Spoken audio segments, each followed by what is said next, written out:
the fuck is going on here? Jeremy, the fucking ghost! Fuck you, Ryan. Every fucking time. What the fuck? You're scaring the old ladies. What's that? Other than that, you guys have a great day. Thank you very much for checking out this video. Meanwhile. Right. My name is Daniel Kibblesmith, and I am the writer of New Warriors #1. Dude. What the hell? I want to feel all of the excitements. Snowflake is non-binary. Goes by they, them.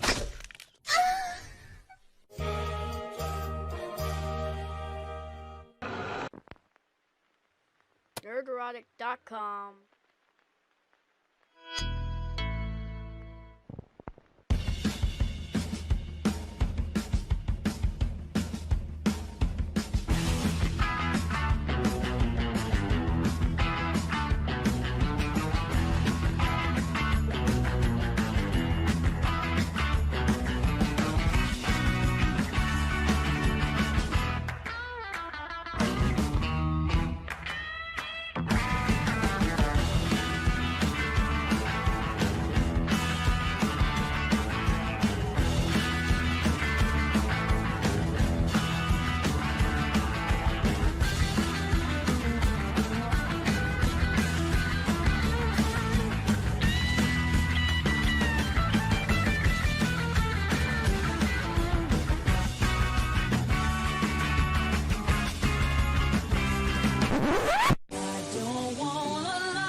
So I didn't know that was in the intro because people in the chat just started going with it. I'm like, oh, must be. Yep, it's in the intro. Hello!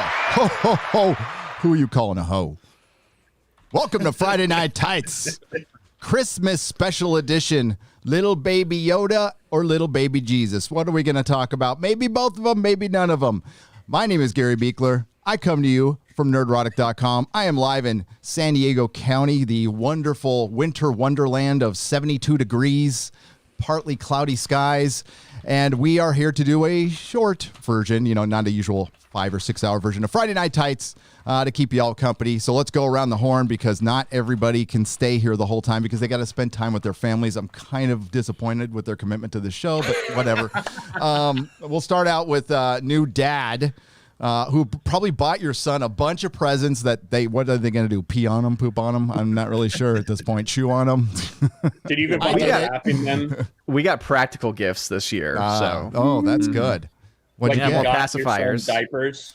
Yes, like pacifiers, things like that. I actually got him a pretty cool gift, and I'll show it to y'all at some point in the future, but it's a rattle, but it's Mjolnir.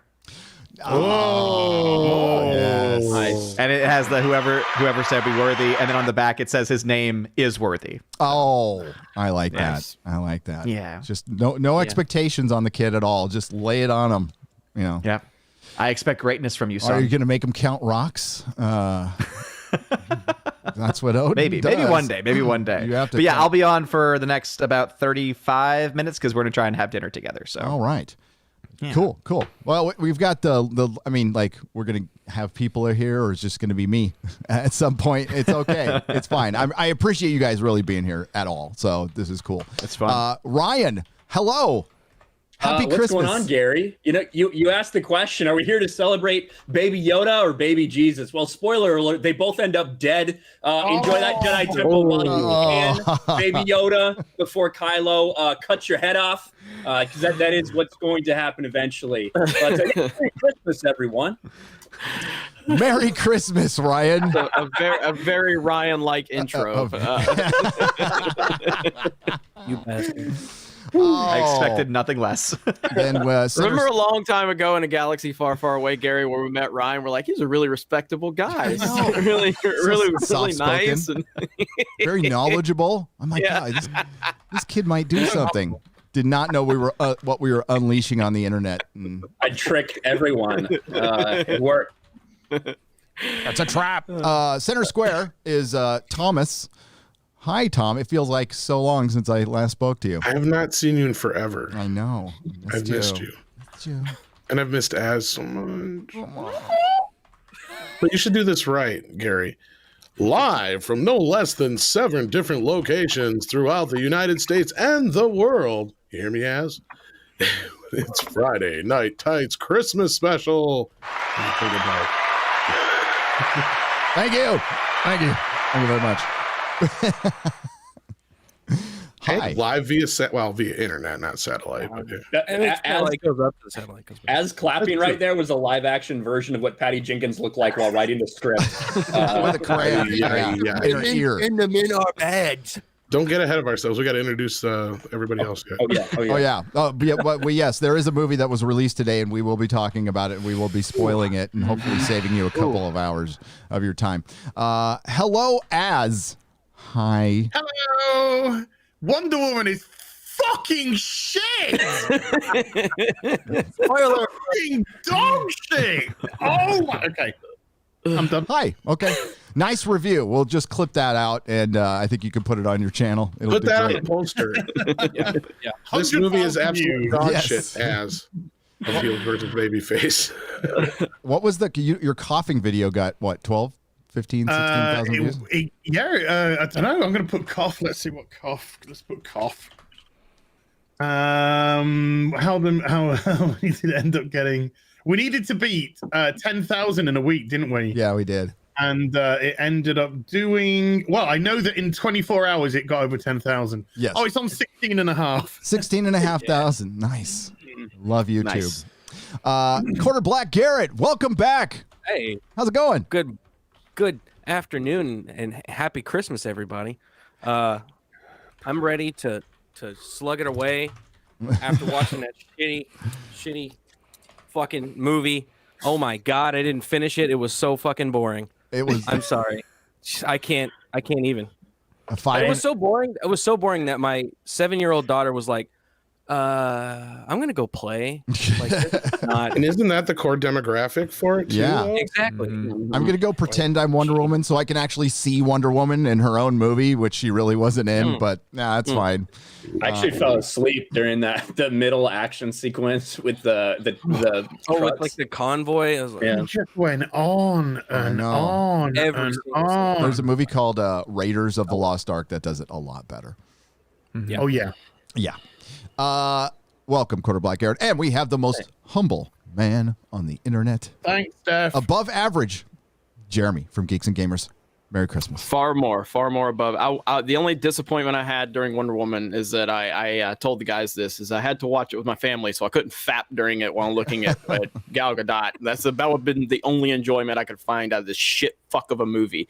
I didn't finish it. Everyone's Christmas like that. I didn't finish it. I got about 30 minutes left. The guys were going live, and it would be far more entertaining to come on here and talk to these guys than to watch that movie. Let me tell you what happens. Not worth it. She fights the bad guy and wins the day. Now, there isn't a giant beam of light going up in the sky, but there's something that's pretty damn close. Sort of, kind of. Yep. Yeah. It's really not a good movie at all. I'm a really big fan of the first film, and this was not a good movie at all. At all. But I'm here, and I'm happy to be here with my brothers for Friday Night Tights. I renounce white supremacy first, by the way. Oh, yes. Look, if Chris, if you were going to make us pretend to do that on Christmas. Speaking of white This is a white supremacy, Merry Christmas. I saw that tweet that Merry Az made. So Christmas. speaking of white supremacy, Merry Christmas, everyone. Yes. And for the people out there, and for the people out there that don't celebrate it, Merry Christmas to you too. Fuck off if that offends you. Well, to be fair, I always am yeah. dreaming of a white Christmas. So. That's gonna get clipped. No, Ryan, you're thinking white you're dreaming of a white supremacist Christmas. I'm dreaming of a white ethno state. Is that how this is supposed to go? Like, first we were worried about maybe it's cold outside. That's the real fear. Moved on. Like White the Christmas. show wasn't already the honky show as it was. Oh my God. Solidified that shit now. Already And our on the leader Merry. has a pointy fucking hat on, so Okay, someone said something in the chat, and I think this is debatable. I think this is a debatable question. What was better, Superman 3 or Wonder Woman 1984? Superman It's Superman debatable. 3. Superman 3. And it's That's not even Superman 3 is better. Superman 3 is much better. No question. I ain't even gonna go Quest for Peace is better. I will too. it's- Yeah. there's an argument there. I was gonna say Superman 3, there's no argument. Every single episode of the 70s Wonder Woman TV show, which this was trying to be in some weird way, was is trying much real better. hard. Yeah. So convoluted. Such There's a just no disaster. entertainment value. That's the problem. It's like the other things, at least you can like laugh at it because it's bad or anything. This is just nothing. You know what? We just hate women. That's what it is. Yeah, That's right. right. need to come Well, out hey, with the women. It's not That's what gonna was be happening in the fun. movie. Every single guy, it was like, hey. Fancy a rape. I was gonna wait for Az to say it because I'm not. And not as funny and if any of you thought this was going to be like a nice Friday Night Tight show because it's Christmas, this is it. This is it. If there's any of you out there that thought that, go fuck yourselves, honestly. I want to We can't say pretend- Merry Hey, Christmas to everyone. First And of all, thank you for being here. I unapologetically love Superman 3 and 4. So when I said it was Yeah. a debatable, I meant that I figured people would actually no, it's overwhelmingly people are Superman No. 3, and that makes me happy. So I love all the Reeve Superman Right movies. there As with you, cringe- Jeremy. as This is cringe as why some we're of the friends. moments are. Come on. That's So, fucking Now, as many of you Superman. know, I hate the movie Avatar. I prefer Avatar to this piece of crap. I would too. Wow. I Yeah, would here's- too. say And I don't like Avatar at all. Yep. Well, let me put it this I way. don't like Avatar either. Yeah. Of all of us on the panel, I probably disliked the original Wonder Woman the most. Mhm. And I thought maybe the changes in this one would get me back on board. But everything is so convoluted and fucking stupid that it almost works against itself. Because the actors, there's nothing wrong with the actors. They're outside of Kristen Wiig, they're fine.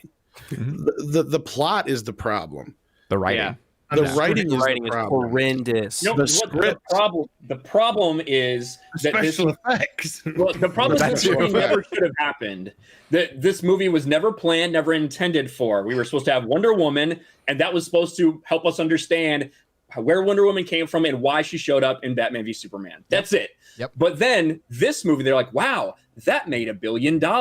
Well, you know, we're not working with Zack Snyder anymore. He's going to have a little check in the box because he was the creator of this character for our universe as an executive producer. Okay, but Patty, this is your movie. We want you to just do Wonder Woman again. Just do it better. She's Have like, well, there fun. wasn't really supposed to be a story. And they're like, who cares? She's like, well, everyone really liked Chris Pine and Gal Gadot together. Let's find a way to make that happen. And guess what? We'll set it in the 80s where we can just have a bunch of things that people will feel nostalgia for. Yeah. And they just tried to It's really cram this good movie right now. together based on Everybody those likes two it. things. Oh, like And thing to do is put it in the should we 80s. better say spoilers? Is there Why? really any You should spoilers to be happy- had? You should be happy if I spoil this for you. And in fact, we all knew the I plot did of say this. we're spoiling it. I did say Already, up and front I we're just spoiling realized it. that Maybe we should have said Save time. spoilers. No, I did No, I say think- up front we're I spoiling think the hell Ryan's out of this. 100% right because that goes along with everything I heard back from my source was, you know, they were trying to distance themselves from the Snyderverse. They were trying to let Very everything get really like marveled up in some way or lightened up in another way. And yeah, they let Patty Jenkins have free reign on this. And I do agree with him. I think this whole convoluted fucking plot was just to have an excuse to have Chris Pine back. That's all it really was. Yeah, I had no problem with how they got Chris Pine back. What I did have a problem is they stole Quantum Leap, and they took an episode of Quantum Leap and they took an episode of Wonder Woman. they took Batman Forever, Batman Forever, and they stuck it into a blender, and then they put Selina Kyle from Batman Returns, and they pressed the mince button, and then she poured it onto a page and said, "There's a script, there's a plot." Yeah, here's Kristen Wiig. I think it's Edward Nygma, like you guys said it. Edward Nygma and Electro from Amazing Spider-Man kind of put together with Selina Kyle like drizzled on top. She was like this, I'm this nerdy girl that nobody likes, and then all of a sudden I get these powers and I'm super awesome and I'm so cool. Nothing in this movie is original. Like we just said, Raiders of the Lost Ark scene, fucking monkey's paw, they say it like 80 times in it. It's like, oh, you mean something that's already a story? You're just going to straight up say that that's what you're doing right now? Okay. They straight I up think we have said. to make one thing very clear, though. Chris Pine isn't Chris Pine. No. Okay. No, and that's where I say it's more Heaven Can Wait. He looks completely different to what other people can see. But he's got the personality of Steve Rogers imprinted on him. Steve Rogers, Steve Trevor. Same thing. Wonder Woman can see him. Wonder Woman only sees him as Steve. Yeah. But everyone else sees him as somebody else. Yeah. And it says, "I see you for who you are," and it's like, and then you sleep with him that night, and I'm like, wait, what? And then she fucks him that night. Yeah. Just even she doesn't see Chris Pine. Has been raped by Gal Gadot. Then at the end, he comes back and has no fucking clue. His body has been used sexually without his consent, while all the other men in the film, whenever a woman goes past, whenever they sniff a bit of poontang, hey, baby, fancy a fuck. I'll rape you if you want me to. Wonder Woman. As you bring that up, that is a great point. If we reverse the roles, if this was a woman and like somebody coming and using a woman's body, they would probably make that point and freak the fuck out. Absolutely yes, they would. Yes, they would. And like essentially, this movie is all about the D, and then giving up the D to empower yourself at the end. So it's kind of a Captain Marvel that's more tolerable because we like the actress in it. And there was a lot of reports about Pedro Pascal's character being Trump. I didn't really pick up on that. I think if you want to reach, and if that's what you're looking for, then you might could find some subtle elements. But I don't. That's not a. He dressed like him a little, like he did in the 80s, a little bit. Like a businessman in the 80s that had a little bit of blonde hair. I think they were just going for more the look. If at one point, I can't remember. Did they say that? That's what I thought. All they at one point say is one that in the movie that he is a reality star and a businessman, like he says that himself, and then also Patty Jenkins says that Trump is one of the models they used, but not the only one they used. So yeah, I don't really see it, and you can see it if you want to see it, but it's really not on the nose at all. I think it's the men thing is much more on the nose than anything else. Yeah. There's little bits like. I thought it was going to be more Trumpish than it was. He obviously did literally build a wall, So but that was there's that. Yeah. And then also at one point randomly he's just walking by somebody and he does this weird thumbs up thing. I was like, that's totally Trump. Is that Trump? All he needed was his little dance. Honestly, they could have trimmed a lot of that out. Like it could have been more heavy handed and they could have just trimmed around it a little bit more. Maybe they made him. They tried to make him sympathetic at the end. Yeah, they did. Well, I say try to, and I don't say that in a disrespectful way. I actually thought that part of the ending was actually one of the best things about the film, was the fact that she was saying, she got everyone else to renounce, and then she was saying, you need to renounce. And he took it upon himself to say, So I actually quite enjoyed that bit, because instead of just killing the villain all the time, or just having them locked up, just whatever. They actually made him be a point. Dad. They could have done it better, though. Well, I think the idea of Wonder Woman giving a speech that has every single fucking person in humanity renounce their wish is laughably dumb. You know what I mean? Like, everybody, fuck you, I'm not doing that. Yeah, like you told me there's only one person out there like me, It should have been him. She really should have been talking to him, and it's him. Ryan would have been, no, I don't want Baby Yoda back. On behalf of everyone. Well, not only that, the end should have been like more like something, because his son was his heart, right? And they kind of gave it away earlier. That scene where he has him in the office, that should have been the end of the movie. It should have been him going, "No, Dad, I just want you. I wish I just had you the way you were." And that should have undone everything. Yeah. That's kind of what I was. Was that son thinking. Yeah, that adopted? would have made more he renounced sense. it Was that because son of or adopted? he wished it, yeah. He took responsibility. He did. What did you say, Gary? I didn't. I asked if that son was adopted or not. I just didn't look. Oh, at They it. never His show the dad. mother, so Give me the Hey, lightning so- son. depending on how the overall perception of this movie is, if it's a Green Lantern style reception or whatever, how long before Patty Jenkins gets fired from her Star Wars Oh, dude, project? that's Like, why I kinda said how- it in that's my kinda video. how it goes with Lucasfilm, where we hire somebody because they were a hot name, and then suddenly do a shit project. Like, hot name after doing one movie, like one big movie. That's I mean, Hollywood now. No. And she was a woman. So And she you was know a that. yes, and she had a lot of help. Okay, the directors for Captain Marvel, it was a man and a woman who had just done independent films. Marvel directs these movies for them, so they can hire anybody because everything's already set up. And they did the same thing with Like a Patty TV Jenkins. show. There was she had a lot of help, and she did a good job in the first one. I undeniable, except for the third act. But no, you should have. This thing should have just been scrapped, Ryan. This is a total turd. It's a total bomb, and It's too bloated. it's You take know, everything that was anything- cool and good in the first movie, and you take it out, and you replace it with a bunch of like endless scenes of malls and Oh, I we're know. changing clothes and Kristen Wiig being awkward, but like everybody thinks she's sexy. Do you know, Oh my okay, God, it's fucking Wonder Woman so is in the boring. movie for the first hour and 5 minutes. She's Wonder Woman wearing her costume for 5 minutes. Yeah, the opening sequence. That's just right? weird Yep. scene just to have a scene there for no good reason. Yeah. Yeah. No, and to what you were saying, Jeremy, no, I don't think this is going to hurt her career. If anything, AT&T did her a favor by pulling it out of, it's still in theaters. Yeah. But, they did a favor by throwing it on HBO Max. 'Cause No. now nobody can really quantify it as a failure. No, she'll be in Well, the to be Snyder Cut. fair, that's Game of Thrones. That's how D&D And- kind of lost yeah, their- Yeah. and they get to Yep. keep all the money too, because I all the bought money it. is coming from subscription service, from the subscription And they fees, already got it. and they don't have to split that with anybody. and the Yeah, I mean- critics love it. I think it's going to be hard to see how, like, I don't see this movie having a mega fallout like Game of Thrones. But yeah, I mean, that was just such a big fallout that you just could not ignore the I don't controversy. think it's All bad eyes enough were for on that. it. I don't think it's going to be like that because the hype wasn't even there. Like Yeah. it I think it's gonna wasn't. fizzle out.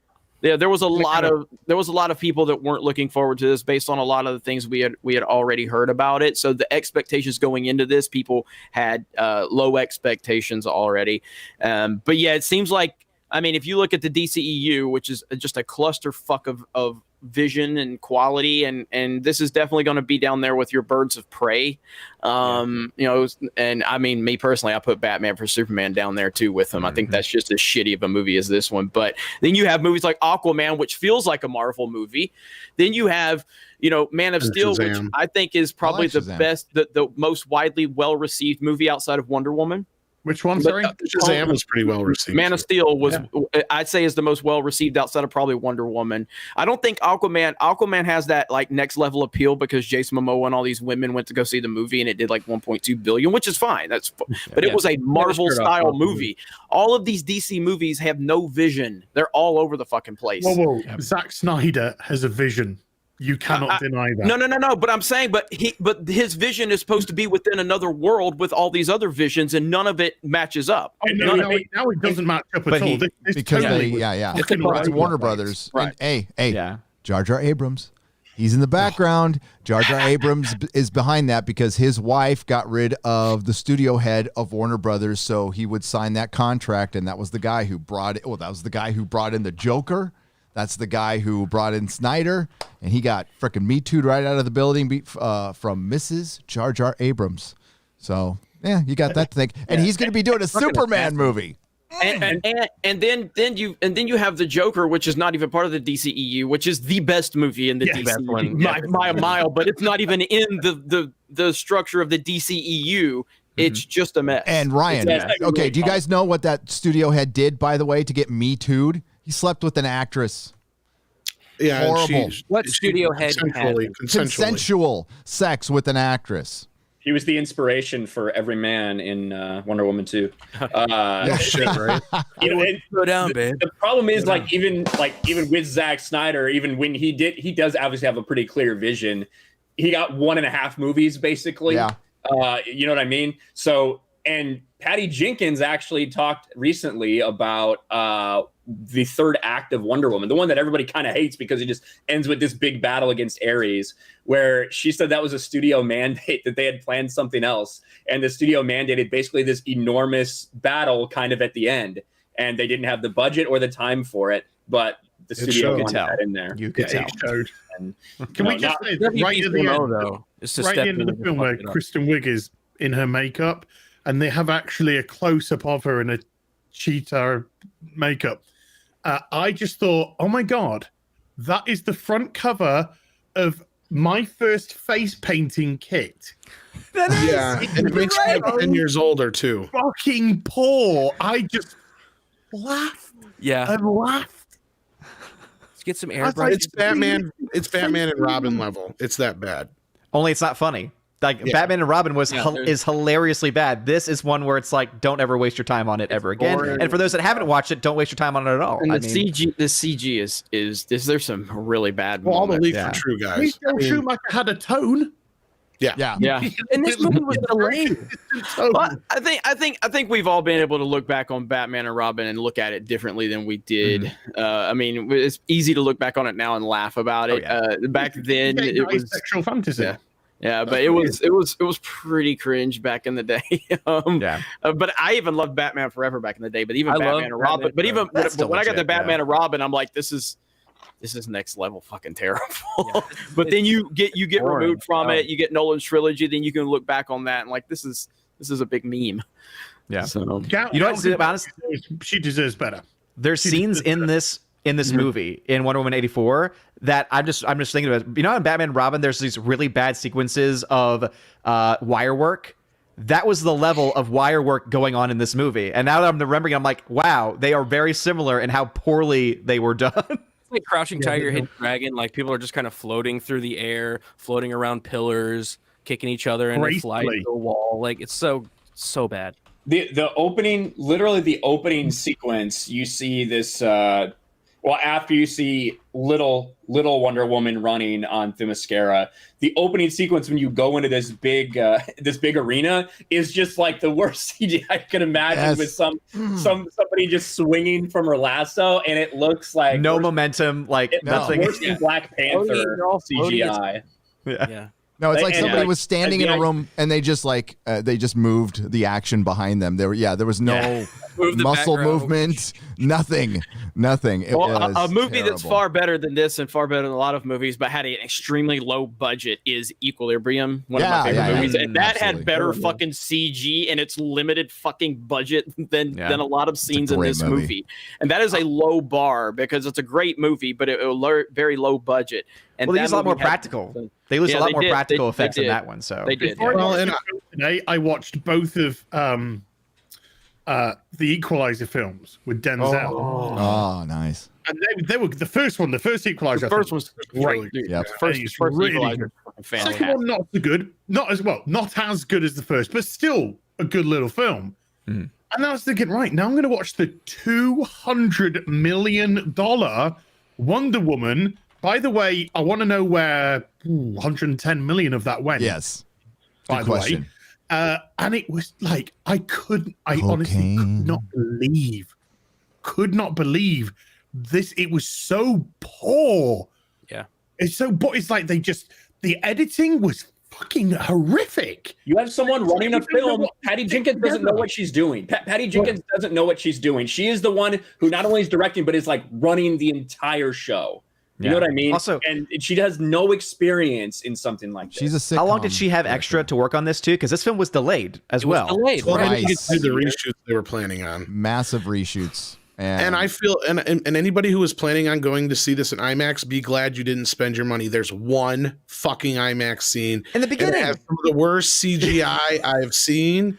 And I thought I noticed that. Entertainment industry collapsing is a good thing for the entertainment industry. We need more movies that cost far less than movies like this, where they come out and they're like hundreds of millions of dollars and they're just garbage. This Like, needed they to be don't show hundreds of millions of dollars on the screen. We need Tiger this King live needed to action. be Yeah. an exploration. This needed to be an exploration of wish versus reality. And you could have crafted a very good story with Steve Rogers and Gal Gadot, Wonder Woman and Steve Rogers. You could have crafted a good story about Steve. He did it again. Trevor. Steven called it Trevor fucking Ranch as the same guy. Gal Gadot. All right? Docked 5 nerd points from heel versus babyface. He got his cock out on Instagram. He was putting the feelers out there. wrong Steve. Gal, we need to fuck over here. Because I know that you're Steven Wright. Let's just start naming Steves. All these white boys look the same. Steven Tyler. Steven Tyler. Stop having a go at my fantasies. So, but you could have had a Steve Trevor for all the purists out there. Steve Stevens, guitar player for Billy Idol. Trevor, if it makes you feel happy. You can have Steve And Trevor in Nazis. and Diana Prince. Is that okay for you as well, Diana Prince? Yeah? You could have a nice exploration about fantasy versus reality. The reality that he's dead, the fantasy that he's been brought back due to this wish. You could have made it a much more intimate story. You could have Maxwell Lord being a puppet master, but not this silly. I didn't even understand half of it.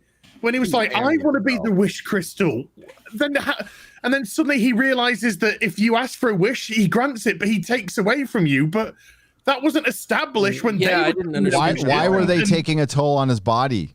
They never really explained that. They just said it was. See, that's another thing they didn't set up. I think he was sick before. He was coughing doing the before. thing with his head before he made the wish. So I think he actually has like a brain tumor or something like that is the problem. And they kept that. They cut that out. Movie that got cut out. Yep. He did say, "Give me my vitamins." So, I think that was code for his medicine. Yeah. Like he's trying to keep from had that already from his son. Yeah, and they left that out. Yeah, and you could. Oh my God, you can tell they kept it out. It's bad. They cut the wrong half hour out of the movie. It's really they really did. I was hoping for DC to like continue the momentum off of Joker and keep going up. No, what Jeremy said. What Jeremy said is Warner Brothers is directionless, and they've always been like that. They've always been reactionary and directionless, and they always pull the trigger too fucking soon. And it's the entire company. DC Comics does this, and now it's reflected in the films. And they can't just fucking stick with something. And then when they go back to something by accident, like a focus was like Christopher Nolan. That seemed like he had power. They didn't want to fuck him over, and they eventually did. And they didn't want to fuck him over, so they let him do. Somebody makes you that much money, you let them do what they want, and that's understandable. Ask a question to the panel. What do you guys think of Chris Evans? In this movie, I thought he was great. Yeah, and this one, he was the best part of the movie. Chris Pine? You mean Chris Pine? Chris Pine? No, Chris Evans. As Captain America, I think he can. They can recast him, and I think it'd be fine. Yeah, with Chris Pine. Chris Pine actually should be with Chris Pine. Like Chris Evans with I don't know, just off my head, Gal Gadot. When you say it sounds crazy. But when I think about it, well. My ex did say walking out of Wonder Woman that it was Captain America with tits. Yeah. Exactly. Well, I don't know. It was Superman at one point, and then it was Batman at another point. So that was fly now. Really did the fist fly? I'm talking about the first movie as. So the first sequence where you have the flashback sequence where she, as like a 12-year-old child, is better than all of the other Amazonians. Yet somehow when we saw her in the first Wonder Woman movie, where she was like the age to actually become a warrior, she was still having a little bit of struggle before she found that inner power. So retcon whatever you want to do, Patty Jenkins movie. But then you have the first scene. It's just like 80s fucking overload, and they're showing you what a hero. They're trying to be like, hey, Wonder Woman is like that Superman, who is saving cats and trees, who is doing everything. That was really the feel I felt like they were going for, and to me, it just fell flat. It was like really clear what they were trying to do. And the way they had these people act, it's not like they were, hey, go and be like you're in the 80s. It was not, no, go and act like you're acting in an 80s movie. Yes. It was like go over the top, go extra. True. Yeah. Best thing Also, in the entire movie, the red Trans Am in the beginning. Gotta say, That was pretty badass. Yeah. let me grab this random child. I don't want to go back, so I'm going to grab this child and for plot. Yes. Yeah. Well, when I brought up with the fashions, and I don't know, some of the older guys can agree or tell me if I'm wrong, but at that point in 84, there's a lot of that stuff I don't remember being fashionable yet. Most of it seemed like late 80s, early 90s. And then the other side of it was like not everybody dressed in the fashion of the time in the time. No. As a matter of fact, we were clowning fanny packs then, okay? I distinctly remember making fun of people who wore that shit then. So I wasn't wearing. I didn't wear Michael Jackson jackets or parachute. Nobody. That's the thing. Yeah. Everybody is populated with that kind of wardrobe. It felt like a JCPenney's ad. Like everybody looks like they're from an ad. They're all models. Okay. Yeah. Christmas Vacation. It felt like a Broadway play trying to emulate what people think the idea of the 80s are instead of being a movie set in the 80s. Everybody had the same stuff on to try to give you the member berries or that's 80s. That's there's an 80s, but it didn't feel like the actual 80s. When they zoomed in on fat Americans eating fucking hamburgers and shit. That's how British people see Look us. at the movie Gremlins. Look how everybody's dressed in that. That took place in 1984. Is anybody fucking dressed that way? No. Look at Beverly Hills Cop. That was made in 1984. The one part where anybody's dressed like that, guess what Eddie Murphy does? He laughs at it because they're fucking ridiculous. Yep. Yeah.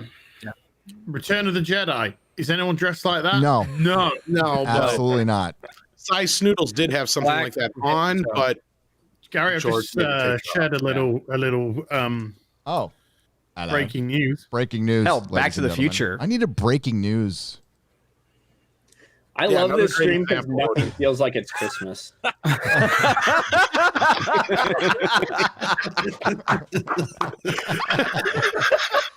it's about like Wonder Woman and the guy that tried to rape her on the street. I've actually got a follow-up to that one. Someone said in the chat that Stranger Things feels like the 80s, and it does. Yeah, they did a good job with that. Better job, yes. I got a follow-up to that one.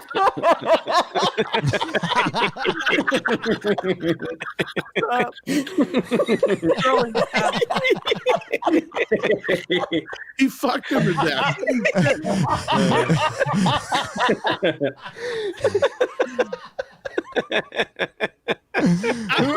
Who put those up so quick? Who was that? I think it was Rennie. Oh man. Renee. Thank you. That was well done. Got to give you credit there. Holy crap. That was done quick.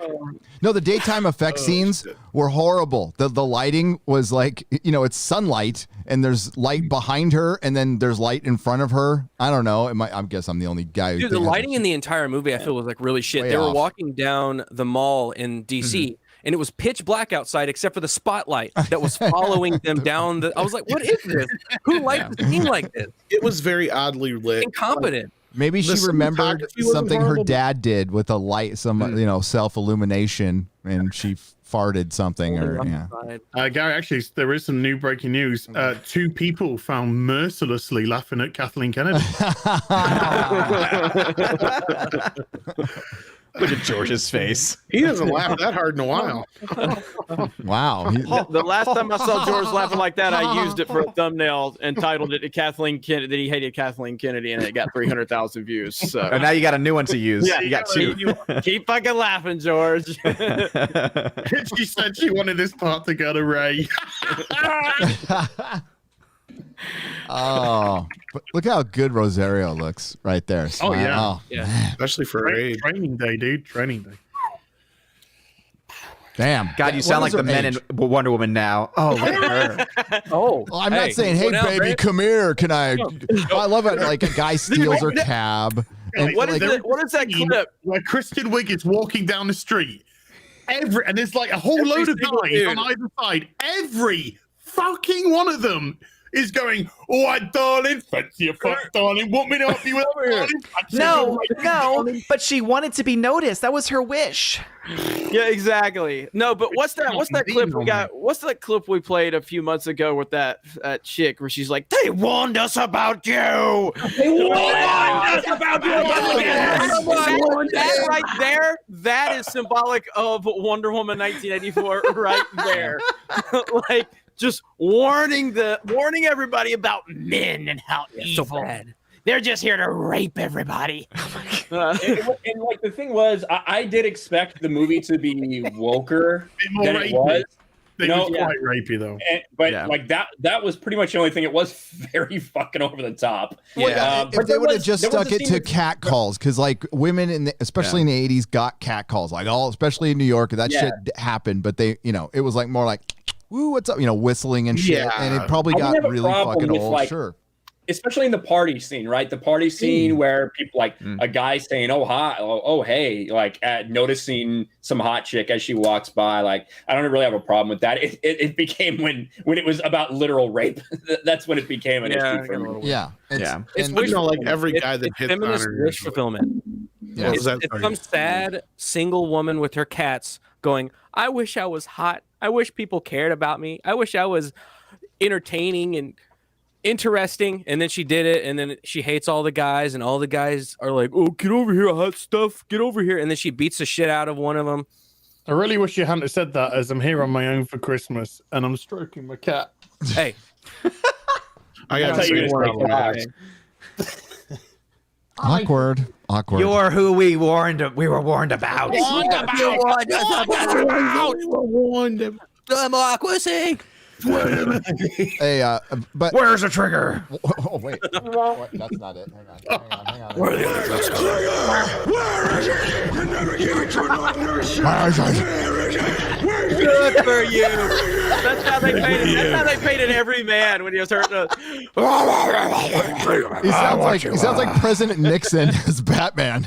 That's what he sounds like. They did have a president. They did have a forgetful President Reagan who just wanted more nukes. I want more nukes. I just want more. Which is isn't it?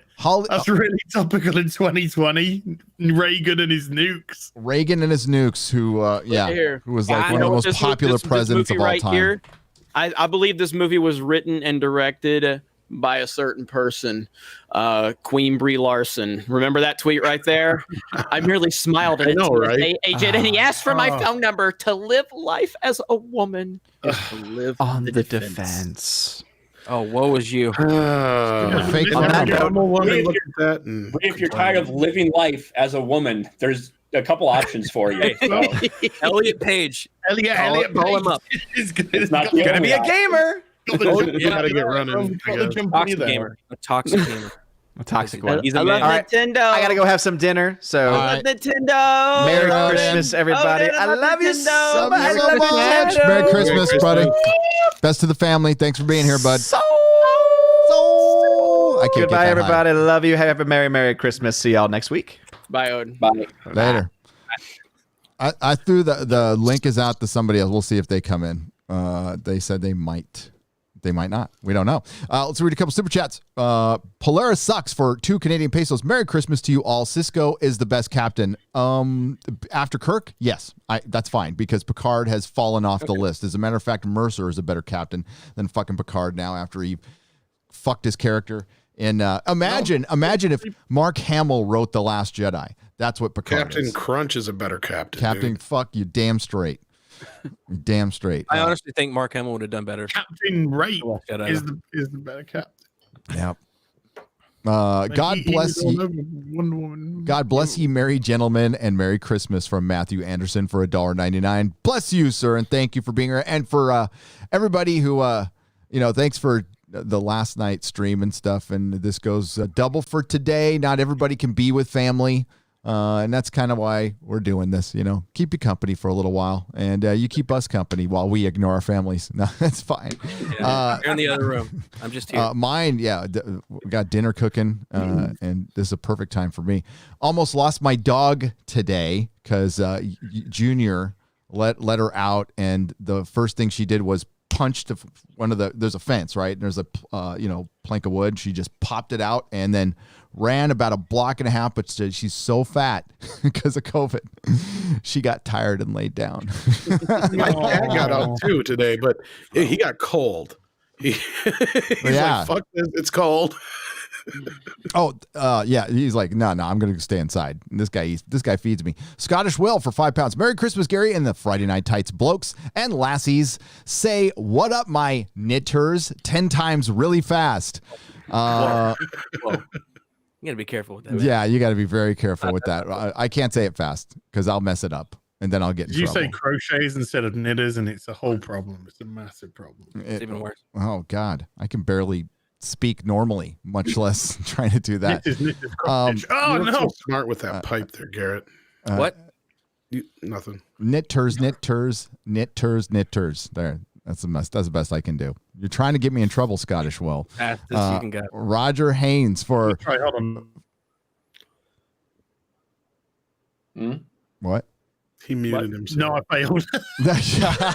You failed. That's good to test. Yeah, it's good to test. This is where we block them out. I'm offended. And we mute to make sure.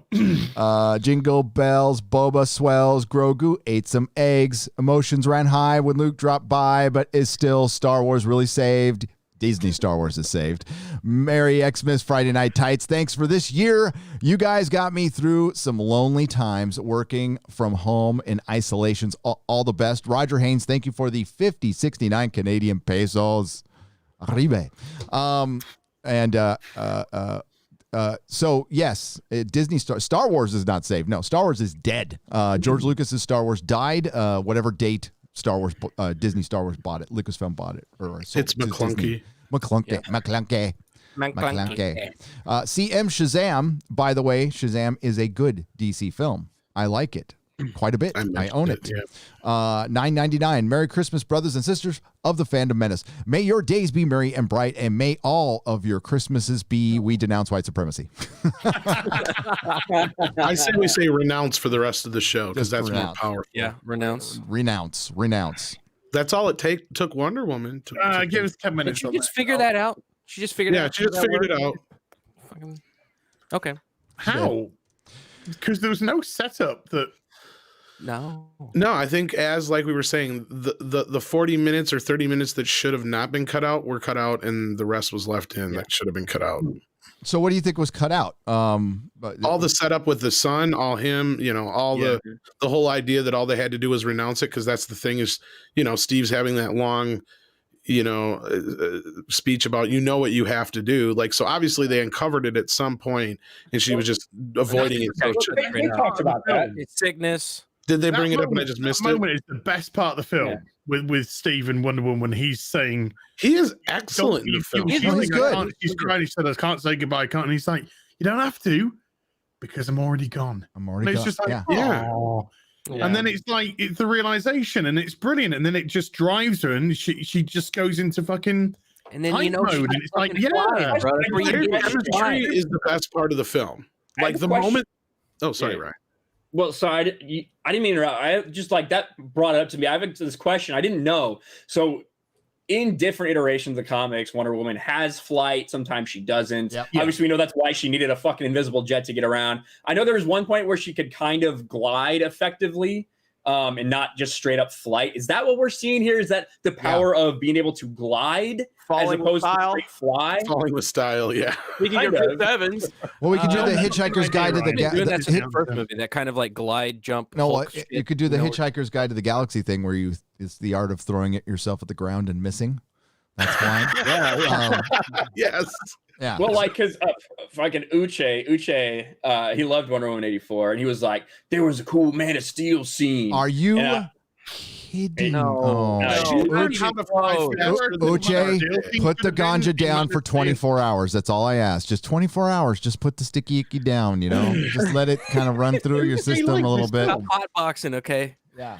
And it was taking me. I was like trying to see what he was talking about. That's what he was talking about, where she was the flight scene, right? Which is nothing like Man of Steel, and has like none of the same. So she was throwing her rope at like the air and then pulling. So that's a Thor thing, because Thor uses Mjolnir to fly, right? Clouds.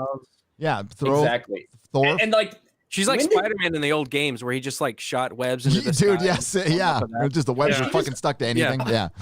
She's just always been able to like fucking harness lightning bolts and shit with that. Like, I when we saw that in the trailer, I thought they were gonna do some like evolution of like her powers or something like that. Yeah. But it was like, nah, just a lightning. That's convenient. Just let her fly. Just fucking like give her the power of flight. Yeah. Yeah. Just like maybe she didn't try it and didn't jump hard enough or something. It doesn't, just let her fly. It doesn't matter. She can get shot, but she can also grab the axle of a truck and not get hurt at all. Like, well, her powers were fluctuating. Like I'm cool with that. From second to second. Yeah, but the bullets weren't penetrating the skin, but they would hurt. They were causing her to bleed. Okay. Not penetrating like all the rapists in the movie. Shitloads of them all over the place. Women couldn't move. 1984, just riddled. Lousy with rapists. Year of the rapist. Wonder Woman 84. Everybody knows. Year of the rapist. Was the year of the rapist. No, everyone wants to say it. They really do. And it's I can't. Uche like that movie. Wow. Okay. Look, it's not. Look, that I think it's not Captain Marvel annoying, but it's like Chris Pine. The best moments are him when he's, when they actually show the character reverence, like when he goes to the museum, sees, the rocket and the plane. You're showing a guy from World War II, like the stuff he loves. And it shows genuine joy, and it was those scenes were cool. But like I watched this to see Wonder Woman kick some ass as Wonder Woman, and then like we finally get it, and she's in a freaking Iron Man.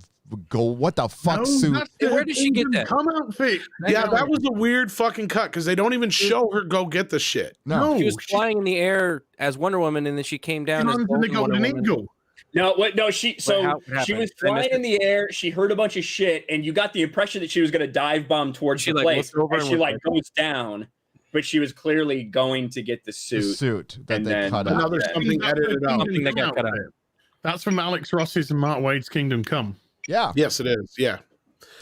No, but that was my major issue. In this that was movie. what I was saying before. Good way to waste it. With Ryan was the only good part of the movie was their chemistry. Like when the first scene between them was really well done. All their scenes together.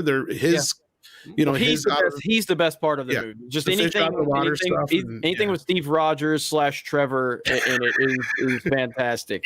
It's not like fucking Next Level what they were doing. They're like, well, you know what? Last time Diana was a fish out of water. Let's make Steve the fish out of water this time, and she can show him this. That's what they were going for. Yeah. But chemistry makes and breaks a lot of things. So it's like even like Supernatural. I love that show specifically because of the Sam and Dean element and their chemistry. If you take that chemistry out of it, I'm not really into that show. I'm like, this is some stupid shit, but the chemistry pulls me into it and makes it a little more believable and emotionally attached. So the best part of this is their dynamic. So you can kind of overlook some things if you have good chemistry with your main characters, but they didn't focus on that enough at all. No, he's underused. No. He's just following her around for most of it, doing nothing. I wasn't a big fan of like the shit we'd kind of already seen when he's like trying on all the stuff. Like, to me, I was okay with a little bit of that, a touch of that. But it was like it just seemed a little overdone. No, what was they overcooked a lot of scenes in this movie. We're missing a lot of character development. Sorry, Garrett. Yeah. No, fuck Garrett. No, don't apologize. Don't apologize on here. No, I didn't mean to talk him. Is all. Merry Christmas. Go ahead. One day he's gonna have one of the biggest channels here on this panel. But that's bullshit. For now, we're treating him like shit. You hear that, folks? You better subscribe to his channel if you haven't already. Yes, he has a channel. The day when I used to treat Gotti like shit. And now they're kissing his ass. On the whipping post, that's okay. Tied to the whipping post. Oh, Lord, I think it's going to look feel bad if all the like white I'm guys treat the dying. quarter black guy bad. I know. I'm right here in the middle. Too, Or like, 3/4 white. Or Just 3/4 whipping me. white. Yeah. Thank you all for the Kobe. great streams this year. It was great. It was a We're protecting godsend you in from the this women. horrible 2020 from Jupiter for £5. Yeah, I think there's always good in something, even in what would be considered probably the worst year in a lot of people's lifetimes. Believe it or not, wasn't my worst. I've had a worse year. I've had a few worse years than this. But for a lot of you, it was. I acknowledge it, and we were happy. Thanks for being here for us. That's what I say. Luke's CGI face for £5. May the Xmas Force be with you. Rewatch the Mando season 2. I think they will erase the Disney trilogy by using Timothy Zahn's trilogy via TV series. 1 of 2. Luke CGI's face for £5. Mandalorian is set in the right era. Ahsoka is hunting Grand Admiral Thrawn, and Disney CGI'd my face in the finale. Han and Leia could be CGI'd too. Well, they're there. Problem is, Harrison Ford doesn't give a fuck. So you're going to have to do He's somebody. done, man. He's done. That was hilarious. Like, I got stabbed with like a light blade thing. I'm dead. This entire shit about retconning the sequel trilogy. Listen, if you want them to use the veil of the Force, the world between worlds, to retcon the sequel trilogy, you know what you're gonna have to do? You're gonna have to have another story where they fucking deal with Palpatine. Y'all understand that, right? That's what that fucking requires. So if that's what you're asking for, yet another time where they're dragging Palpatine back, throwing Ian McDermott a fucking paycheck to explain how, well, he actually got killed this way this time, and it still fucks up everything that Anakin did. That's what you're asking for if you want them to retcon it through the veil of the Force. If he gets rid of Rey, fucking hell yeah. That's my whole stance. I don't care what they do. Now, again, I don't think it's going to happen. So let me preface what I'm saying. I do not think it's going to happen. But if you're telling me that they're going to fuck some other shit up to unfuck up what they've done, I'm all for it. No, it's not going to happen. I don't believe it anyway. But if it's a convoluted mess and it gets rid of Jake Skywalker and all of that shit, I'm for it. I think they're gonna retcon it by not ever fucking talking about it ever again. Best case scenario That is seems just to be the most logical way of you don't have to approaching write it. some cockamamie story. Disney, all you have to do is say this doesn't count anymore. We're making a new story. That doesn't count anymore. We're not going to bring back Ian McDermott or anything. That doesn't count anymore. That's all they have to fucking do. Do you know what the if we're being as realistic as possible, and I mentioned this before, I can't remember which video it was, but Jeremy Johns talked about how a lot of the sequel trilogy feels like it's just this small little kind of infighting with a couple of cosplay groups and a certain sect of this giant galaxy, and it feels like there could be bigger powers. One, the First Order and the fucking Resistance are fighting again. Do we need to get involved? Nah, let them fight. Like it just doesn't feel big. Now, again, obviously there are things you can point to, the Hosnian Prime and all that bullshit. Clearly, it is bigger, but it doesn't feel like it feels so insignificant to the galaxy that it's supposed to be taking place within. I think the most realistic thing is for them to just kind of subtly not directly talk about a lot of the bigger aspects of that. You can mention the First Order, you can mention little things, but that's the most realistic way to just subtly move away from it and not focus on it anymore. But I just don't know. At the end of the day, Kathleen Kennedy is still there, and The Mandalorian is good. The Mandalorian is a step in the right direction, but look at all the projects that were just announced. You've got Patty Jenkins making her movie. You've got Harvey Weinstein's former personal assistant that's going to be doing her show. There's a lot of stuff going on. And I don't have an answer, but I just don't think that they're going to retcon the sequel trilogy outright. I just can't see that happening. They don't have to. They don't have to. After Friday, they clearly don't have to. They don't have to do a damn thing. They just keep going on the path they're going on. And you're right. Exactly. They're going to eventually mention the First Order at some point because they've been hinting. They hinted to it very strongly in the last 2 episodes. They don't have to do shit because they got a lot of people back in 10 minutes. That was it. That's all it took. Took a little. Now, you got a couple of years. You bought some time. Now you're going to have to bring Luke back again, motherfuckers. Guess what you did? You just opened a can of worms, and maybe you make a series. I don't know, but for right now, you have everybody's attention, and they are very happy. You left on a very happy note in arguably like a very hollow episode. That moment sticks out, but if you think about everything that led up to it just for 2 seconds, you're like, wait a minute.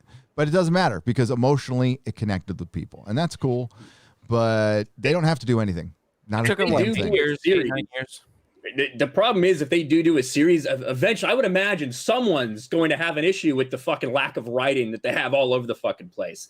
Like I watched the scene again the other day because I'd only watched it once. That wasn't like just people reacting to it on stream and everything. And I thought about it. I'm like, I thought it was strange that Luke was just like, hey, I'm taking the child, but also that he wasn't like, who are you? Why does the Empire want you dead? What's going on? Yeah, no, Like, Ryan. The idea they just handed a baby off to a guy they've never talked to before. I was watching it for like the 5th time, and I finally caught that. I'm like, they didn't ask any there's like questions. all this emotion, and he's like, "Oh, we were so connected." I'm like, "You guys, you had like a ball. That was your only connection. Was a little knob." Like I don't, Well, I don't think this connection between you guys. Yeah, well, I mean, they clearly couldn't do a lot of dialogue and have him have a lot of emotion because it was already awkward enough for the little bit of dialogue he had.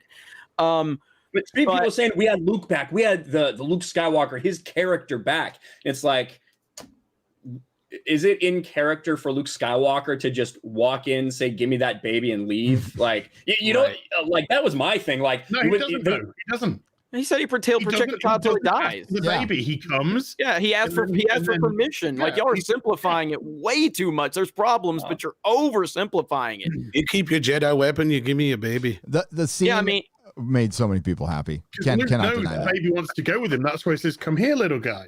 And then Mando says he doesn't want to go with you. And that's when Luke says he's asking your permission. Yeah, he literally says, "I will protect the child with my life," but you're saying he just walks in and says, "Give me the baby," and leaves. You're leaving out obvious what I'm saying to make a point that it wasn't good. Apparently, the rest of the galaxy doesn't think the Empire fucking matters anymore and is doing anything. I'm not arguing that, but you still left out key stuff that he said because you didn't like it. But it still doesn't change the fact that he literally said a lot more than just "give me the baby and leave." There was a lot more to that. And if you're going to make your point, then don't leave out crucial elements of what Luke Skywalker, the guy that everybody fucking got excited for, said. It's not like he went in there and whipped his dick out. He was still Luke. He was still like showing that side of Luke that we didn't see in The Last Jedi. With this big lightsaber. That was whipping your dick out a lot. Like he didn't go, "Hey, give me the kid. Bye." I know. He's not what he did. And Ryan, how dare you talk to your mother that way on Christmas Day? I'm here for the child, right? And he says he's asking your permission. Then he goes, but one thing that Luke would have done, I think, would have been to say, like, who are you? Why are you here? Why is the Empire trying to kill you? Why is the Empire trying to kill him? What the fuck led up to this point? None of that. It's just Ryan. The answer is very simple because they have the Jedi baby. Yeah. Okay. Well, and then Moff, they got everything they need. You don't think that Luke Skywalker, the him. hero that you're all that everyone's been talking about for fucking years, would care about these people? Like anything that happened to them on this ship that's clearly the Empire coming back? I mean, you're asking questions. He just hacked up 1 million fucking battle droids. Well, you're asking questions, Doesn't but mention it. we don't have any clarity on it, so you can't be mad at it. You're just asking questions that aren't answered at this point. And it's one individual cruiser. It's not an armada. It's one individual cruiser. Boba Fett said the Empire is back. I'm taking what's given in the show. I'm taking what's given in the show. Boba Fett said the Empire, they're back. You're not, though. You literally left out what was given in the show to make a point that it's bad. Boba Fett said that, not Luke. Okay. So, I'd say have a go. I think there's a lot of mystery box going on here. There's a lot of problems with it. I'm not saying that, but the moment was awesome, and the people have responded because we got the person that we all wanted to see. And yes, you could say there should have been more. There's always a could have, would have, should have been more type of stuff. I love The Dark Knight. Batman could have fought a lot better, and his voice could have been a lot less fucked up. I mean, there's always something more you want, but what we got was awesome. Now, what it leads to, we don't know, but we all are going to be concerned because that horse face is still running Lucasfilm. But what we got was awesome. That was I think awesome. The main reason why people are still kind of like questioning it and still like, I don't want to say nitpicking, but like really analyzing it is because we got fucked over so bad. Yeah. And if we got this first, we would have been great. This is not like perfect. Kathleen Kennedy was not building to this at all. we She- kind Now of we're yeah. just like, did well, get okay, this. that, So, and that, and that, and that. Yeah, Like, this you was better good as- explain it to me now because you Well, didn't explain it to me before. again, we did kind of get this with The Force Awakens because they built up all that love for Luke and left us hanging for 2 years, making us believe that we were going to walk right into that. Mhm. So, like, The Force Exactly. Awakens was widely beloved for the most part, as much as The Mandalorian season 2 finale. That's how widely received The Force Awakens was. It was. And they fucked us all Red over. Letter They Media fucked us liked all it. over. Got When I hooked saw on nostalgia. when I That's saw why- Red Letter right. Media You're fucking so like wrong. that movie, Christmas. I thought I was going crazy. I'm like, they liked that movie, and I'm like, oh my god, thank God I found Jeff from World Class Bullshitters after that, because I was like, I thought I was done. I thought, okay, my taste is dead, because like I obviously am like the only one who doesn't like this thing, but. And I think that's what a lot of people are looking at. And I'm not saying everybody. I know Ryan's one of the few people that were, anti. It seems like everybody now hated The Force Awakens. We Yeah, all know that's what it's it just not seems like, fucking isn't true. it? Yeah. Every fucking body's like, oh, I was ahead of it, motherfucker. I couldn't find anybody. Okay, so clearly people, and that's fine if you change your tune. There's no problem with that. But The Force Awakens was overwhelmingly positively received. And we went in 2 years of anticipating that moment with Luke, and then everybody got fucked over. And I think a lot of people are looking at this going, I love that moment, the end of Mandalorian, but the last time I got excited for Disney and Luke, motherfucker get threw his burned lightsaber again. over and drank titty milk. So the concerns are valid. Nobody is saying you can't be concerned. I'm concerned. I think everybody is concerned, but that moment was awesome. Yeah, you To can't- me, I think one of the things I think that so many people are happy because look, we had The Last Jedi, this almost unified fucking hatred for that movie for a multitude of reasons. Some people it's because of the writing, some people it's because of the identity politics, some people it's for the disrespect of the character, and like the level to which that exceeds the point for each person is going to be different. I didn't like the way they treated Han Solo in The Force Awakens. I thought what they did to his character was essentially as bad as what they did to Luke Skywalker. it was. Like reverting him back to the same person he fucking was, having no growth in Undoing his his character character. whatsoever, a failed husband, a failed father, and one who didn't give a fuck, essentially. He's just doing the same shit he was doing when he was 25 years old. To me, when I look at The Mandalorian, we just had an hour-long discussion about how shit fucking Wonder Woman 84 is. Not really because of the identity politics. We have one thing out that the rapey men. But other than that, it's because of the fucking writing, because of the character development, because of all this shit. That to me is a lot of what I see in Mandalorian, the problems in Mandalorian. And I feel like, I just, that's where I'm focused on. But again, you can't make that connection because I could tell you the writing in Batman vs Superman is just as bad as Wonder Woman, but you like Batman vs Superman. It's still shitty fucking writing. Mandalorian is not a convoluted mess. Mandalorian is not a convoluted mess. Mandalorian doesn't feel like 5 different fucking visions slammed into a 30-minute episode. You may not like the vision, but it's a pretty clear layout of what the Mandalorian is. And yeah, you could say, it's a Western one time. Star of the week. Yeah, that's what it's still consistent. It's still It consistent. suffers from the opposite. It's not convoluted. It is so down to just like a single point. It goes, okay, Wonder Woman's convoluted. Go to the next thing. Wonder Woman suffers from the opposite. It is convoluted. It goes on forever. It's way too boring. Mandalorian is very simple.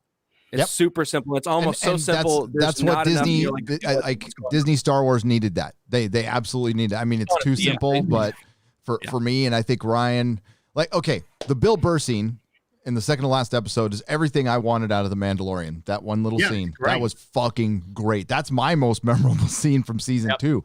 I loved it. And I'm like, God, that's what I thought I would get. But you know what? It's obviously working for them, and that's what they needed to do. And we'll see where they go from here. Because I said this on the Inquisition 3 weeks ago when I said that The Mandalorian is probably The Force Awakens all over again. It could be, or it could be a new path. I'm afraid of. Yeah. Well, again, I've said the last 3 or 4 videos I've made on Geeks and Gamers about it. I believe most people like The Mandalorian more than I do. I enjoy it for what it is. I've been critical of it along the way, but I can recognize when people just like something a lot. And I don't hate it. I like it. I enjoy it. But it's almost like Rogue One, where I didn't hate Rogue One, but I was very kind of on the fence with Rogue One. And I felt like most people really enjoyed Rogue One far more than me. And that's the vibe I get from The Mandalorian. It's fine. It's got a lot of problems. I understand the continuity problems that people have. I understand the lore problems. I don't really get caught up in a lot of that. But I just don't. I have my own problems with it. But I feel like, generally speaking, I feel like people enjoy the show more than me, and that's fine. Yeah. But it is good. It is good, and it's a step in the right direction. It's a step in the right direction because we at least removed most of the identity politics. We've removed that section, so now we're just For talking now, about yes, for now. straight story and writing, and we're complaining about that, which okay. I'm so much grateful for that. Like, I'd rather us be complaining about different. Oh, you got somebody backstage, by the way, Gary. Yeah. Yeah. And there's this balance we have to strike, right? Because we don't want to overpraise Disney, so they start going back in the old direction. But you want to acknowledge when they do something good. I get it. Yes. I get it. And Yes. hey, Mahler, how's it going? Hello. What's up, my friend? Oh, you Merry know, Christmas. just chilling. Watched some Christmas movies, hanging with the family. Post Christmas now. Are you gonna do a breakdown of how well written Jingle All the Way is? Oh man, you know, dude, the Big Show punching Vern Troyer, I think, across the room. That is next level content. Hey, that's better CG than Wonder Woman 1984. I haven't seen it yet. What's the word? Is it Bad. Oh. Dude, big yikes. Yeah, you're gonna have fun with that one. Yeah, you are. Don't worry about spoilers because there's nothing to be spoiled about. So, Oh man. Oh yeah, everything that we guessed was correct. By the way, way before the film released. I'm genuinely excited. I've seen that picture of everything resetting. of some of the CGI. I don't know. Yeah, you know what? No spoilers. I'm gonna watch it with a bunch of people. We'll record it. It's gonna get edited, and the EFAP audience will have a fun time with that. Yes, they will. Yes, they Yeah, will. did I come on a discussion on Mando? Yeah, you did. What I You did. heard. How's the teams looking? Is it Ryan versus all of you? Or? No. I'm thumbs up. Yeah, I'm kind of I like it. I like it, but like I've just got done saying, I feel like people like it more than me, but I still enjoy it, and I see both sides. I see the positives and I see the negatives people have with it, and I've had my ups and downs with the show. But since that Ahsoka episode, and I didn't think that I would love the next one, which was the Boba Fett episode. I was expecting a big drop off, and I really enjoyed that episode. And season, what was it? What was the one with Bill Burr? That was the second one, chapter 15. I feel like everybody loved that episode. Thought it was the best episode of the entire series, and I didn't like it that much. Didn't hate it. Pretty funny. Yeah. But I like the show. I enjoy it. Yeah, I don't know. I don't know what kind of conversation we're having. I'm totally up to. I'm with Jeremy. I think it's a 7 out of 10. It's what Star Wars needs. It's just not floating my boat. But Gina Carano. I love Gina Carano, so I'm going to watch it because I love Gina Carano. I forgot to... Merry Christmas, Gina Carano, by the way. She is awesome. She is awesome. But no, it's got a lot of problems. It does. But they're story problems. They're like normal problems. They're not identity politics. Now, I know some people are going to go, especially with the last episode. Yeah, there was a girl power scene. Yeah. In the moment you want to... hot take. I think that was the best of the three, being the boys, that one, and Endgame. The Endgame one was embarrassing. The boys, I felt, don't know how everyone feels on this, was the boys was like, hey, you know what Endgame did? Pretty lame. We're not going to do it. And then they did it. And I was like, okay. And then, of course, this one did it, but it was completely supported. There's no reason why they couldn't. And they didn't lampshade it. They just like, this is some girls shooting some stormtroopers. All right. That's all it is. Yeah, like, right, I didn't have a problem with that. The only problem I had is you're trying to establish Boba Fett as a badass, and you had him get kind of his ass whooped. Whip his ass. Yeah, The only early on. We've had a different episode. Mandalorian with them, like he was in the other episode. Well, Mahler, I took a line from one of your favorite people when I was discussing the final episode of The Mandalorian. No bullshit. There was a suspicious amount of females in the final episode. My cockles came up whenever I was like, "Wait, where did that other Mando guy go? Did he?" Yeah, when they were in hyperspace and they were about to exact the plan, we were like, "Where's the guy? Like, wasn't there a guy?" He died somewhere. They would have had to come up with another excuse for him to not go with them, so they just didn't include him. Yeah, that wasn't as bad as Ryan saying there was a random black person in the Lord of the Rings video game. It made it woke. Remember that? That's true. That There's a was random like- black guy in I Lord know. of the Rings. It's a joke. It was a joke. Well, the question got asked is, I forget which one that was. Is that game woke? And I was like, I don't know. Pretty sure there was a female like Captain of Gondor and some random black dude. Is that Oh counts? no. It was very stupid, man. It was so stupid. But yeah, I mean that final episode, I didn't like that one very much at all until Luke came in, and then they got me with Luke. But that entire episode, I felt was very boring. It felt like a Terminator episode, kinda. I mean, it was strange. Mando being stupid as always, turning his back on Moff Gideon to go pick up Baby Yoda. He's just so dumb sometimes. Moronic. But then the Luke moment, I will gladly forgive the shit episode because that moment was amazing. So, absolutely. And for me, the Luke thing, it's cool to see, but I didn't get that same feeling that everyone else did when Luke came back. It's definitely not enough for me to forget everything that happened before and everything that happened the first season and then the second season. And I feel like the second season is an absolute like, hey, we need to get as many people on board as we can. But instead of doing that by actual good storytelling, we're just going to be like, hey, remember this person, remember this person, remember this person, remember this person. Who equated it to the Forrest Gump? Whoever, I forgot. Somebody equated it to Forrest Gump, but that's exactly what it was. Somebody did say that. Yeah. That's actually pretty accurate. Yeah, it is kind of like Forrest Gump. Gump. That might be Critical Drinker, maybe? I don't know, because I've heard that too. Yeah. You have 8 episodes a season, so if you don't do anything with them, people are going to complain that they're filler and they're doing nothing. And if you put them in here, then you've got people going, well, they're just jangling keys. They have to advance stuff. But you can jangle keys while supporting it. You can support... So Vader in Rogue One was jangling keys, but it was supported by the narrative. There was a reason he was there. Yeah, well, that was more key jangling because they actually used Vader completely incorrectly. Why? Yeah, I mean, my issue with that... Vader's not the person that does the donkey work. Bullshit. He wasn't the first Star Wars donkey work. He's not the first man there. Vader's feared throughout the galaxy. He doesn't do that just by talking to people in different ways. But in A New Hope, it's when they board the ship, it's the stormtroopers that come on first, and Vader comes on last. Yeah, but he was rushing in Rogue One. In this, it was a boarding party. Yeah. He would have just flooded. He would have flooded the corridors with stormtroopers and gone through. But they were captured. The Tantive 4 was captured. Mandalorian in Rogue One, they were rushing to get the key card thing before it was sent. So Vader went in wasn't rushing to go to the corridor. He was very nicely choreographing his way through. Well, I mean, he doesn't want to get shot. Why didn't he just grab the Force guy and yank him back? You didn't know that guy had the card. Of course he did. He's the one who's doing... Dude, he's getting shot at. He's killing everybody. With ease. My issue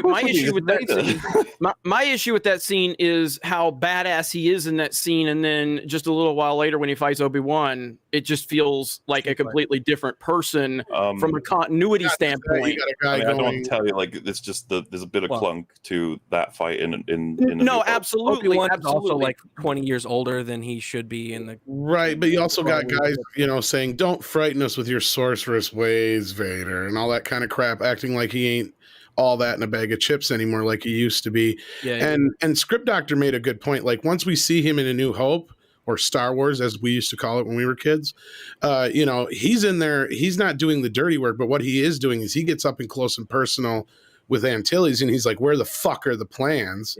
And he also, I feel like he's like a high knight. So when's the next time they have to rush as well? At the beginning of Empire, he's leading the charge in Empire. Mm-hmm. Yeah, when he comes into Echo Base, he moves up. And he goes up. He's almost in front of everybody when they get to the Millennium Falcon. There's probably a couple of stormtroopers that are in and around it, but my point is that he's on the front line. Yeah, he's there. In Rogue One, he's on his own. Yeah, because he's first. No, but he's on his own. You don't see the stormtroopers come behind him. They only turn the stormtroopers. You do right at the end. The stormtroopers are behind him. They're behind him. Yeah. When the ship's gone, then the stormtroopers come. Yeah, okay, so they're behind him. He's a little faster this time. He should have been flooded, but they wanted to have a Vader being. That's fine. But the whole thing is the whole timeline's messed up anyway, because there should be much more distance between Revenge of the Sith and A New Hope anyway. That timeline's cocked up. Like Tom said, when they're referring to him in A New Hope, Sorcerer's Ways, the whole Jedi thing's becoming more of a myth than an actual memory. He's been referred to as Grand Moff Tarkin's attack dog. Yeah. As well. So he's kind of not just the Emperor. He's not second to the Emperor. It's the Emperor. Then it's Grand Moff Tarkin. Then you've got Vader doing it. So he's in a completely different place in the original trilogy to how he's being treated now. And it's because of the way he's been treated since the prequel trilogy that makes people say, oh, well, he's now a badass of the galaxy. It's that which has actually built that myth up. But the original trilogy... I would argue that starts with Empire. I'd agree. They clearly, when making Empire, realized that people fucking loved Vader. They bumped Vader way up. Yeah, but that comes after A New Hope. Okay. So they're using what happened in The New Hope. They're using the popularity of the villain in A New Hope to give it more airtime, to give him more airtime. And obviously, you go with the story of he's the only one of the few to survive the Death Star as well. Yeah, that's true. I mean, And he was with that very scene, popular. I view the Vader scene in Rogue One and the Luke scene very similar. I feel that it makes people, and again, just for the episode of that Mandalorian, because I like a lot of the other stuff that the Mandalorian's done, but that episode and Rogue One, I did not like either one of those leading up to those moments. And then you see that moment, you're like, oh my gosh, that's amazing. And then the carryover into how it leads into, with Princess Leia and everything, that is similar to what happened with the Mandalorian season 2. I think everybody else thinks that episode from start to finish was great. I don't. I didn't like it at all. And without that Luke moment, I'd be bitching a lot more about it. This is a kind of a soap opera technique. It's something they fail to do in Star Trek Discovery. Like every 5 minutes, when they try to make people cry, they try to connect. They're trying to get you on an emotional level. So and that hides a lot of story. That hides a lot of plot holes. What you were just talking about with Supernatural. You like the characters. So you forgive a lot because you like those characters, and that's the way I am too. Like I'll look past a lot of stuff if I just dig the characters in a show. But that Luke scene was pure emotion. That's all it was. I mean, they knew what to do. It was simple. All the stormtroopers that are just stand-up dolls for them to get shot, and they run in, dead. They can't shoot or hit anything. It's fucking ridiculous. You forgive all that, and you're like, hey, Luke. I like Luke. It looks like Luke. It sounds it kind of looks like Luke. It sounds like I am a Jedi. Then you go fuck all that stuff. It doesn't matter. Luke's cool, which is great. Our emotional. I thought that scene was great, but I also have a lot of caution because I got that shit. Shit happened to me last time when I saw Luke, and I was like, "Oh, Luke looks so majestic and awesome up on that cliff. It looks cool." And then throw a lightsaber. I'm waiting for the throw lightsaber moment. Everybody thinks that grave. Remember the grave? Remember the grave he was supposed to be standing at the island? Remember the fucking endless speculation? Now that's Baby Grogu's grave. Oh no! One can only hope. Our emotional attachment or lack of emotional attachment has a lot to do with how we look at these things. Yep. I mean, Mahler. This is why Mahler just looks at things completely different than me. He knows how to look at things strictly objectively, and I mean, not to say he doesn't look at things subjectively, but he's really good at just wiping everything away and looking at it for what's right in front of him. So, like I've always said, I like the movie X-Men Origins Wolverine. It's a bad fucking movie, and what they did to Deadpool is downright offensive to a Deadpool fan. I fucking hate the character of Deadpool, so I kind of found some enjoyment out of the fact that they taped his fucking mouth shut. Now, Deadpool fans think that's absolutely offensive in every way possible, so I get it. A lot of people can't separate the fact that sometimes you do or don't have an emotional attachment. We see a lot of people that have latched on to Disney Star Wars who didn't give a fuck about Star Wars, and a lot of them are just anti-white males. So when they see Luke Skywalker being neutered, that fits their agenda, and they want to tell you, oh, Luke was treated perfectly because every white man should cuck before his life is over. That's how they view this shit, and we all have an emotional attachment. Like, that's not Luke Skywalker. So it's just your lack of emotional attachment, or your emotional attachment plays a part in how you view things a lot of the times. Yeah. We also have to remember that the parts that we're upset about were actually brought upon by 2.5 people, KK, Ryan, and partially by JJ. JJ at least admired Luke, and you can see that in The Force Awakens, and he had bigger plans for Luke. You can tell that. It was Ryan that wanted to devalue Luke, and KK was all for it because JJ still wrote like Luke's final. People forget Fall of Skywalker. Luke is sitting there just showing reverence to Leia and talking about being a stepping stone for fucking. Talking about damage to Star Wars, Luke was definitely a big portion, but like JJ fucking annihilated Return of the Jedi's ending. Yeah. Oh yeah. Like, well, Yeah. by the time we get to the Rise of Skywalker, I've said it before. All the Rise of Skywalker is the world's most expensive Twitter fight between two directors. That's true. And they're just trying to tie shit up and end That's it. all With it's nobody's JJ ending. saying "fuck you," you did this to my thing, and yeah, it was just that's all it really was. JJ didn't care enough about Luke to actually do the next movies. Yeah. No, I'm not trying to give JJ any credit. That's why he's half. But yeah, They shouldn't have gone forward with this trilogy without planning it, and they had no plan. Exactly. they did, and they threw it out. That was the first thing that they needed to nail down, and they didn't do it. And then they said, "Oh, well, JJ's going to start it, and then another director's going to come in, he's going to continue, and then another director's going to come in and finish the ending." Where they said, "But we haven't got, they're going to sow seeds, and we're going to take it from there." Fuck, that is the worst idea, and look how it's turned out. A fucking disaster. An absolute disaster of storytelling, because Ryan took it upon himself to fucking kill every thread that Jar Jar set up. And then by the end of Jedi fucking wankers, by the end of that throw, you're just like, fucking hell, this has got nowhere to go, and I don't care.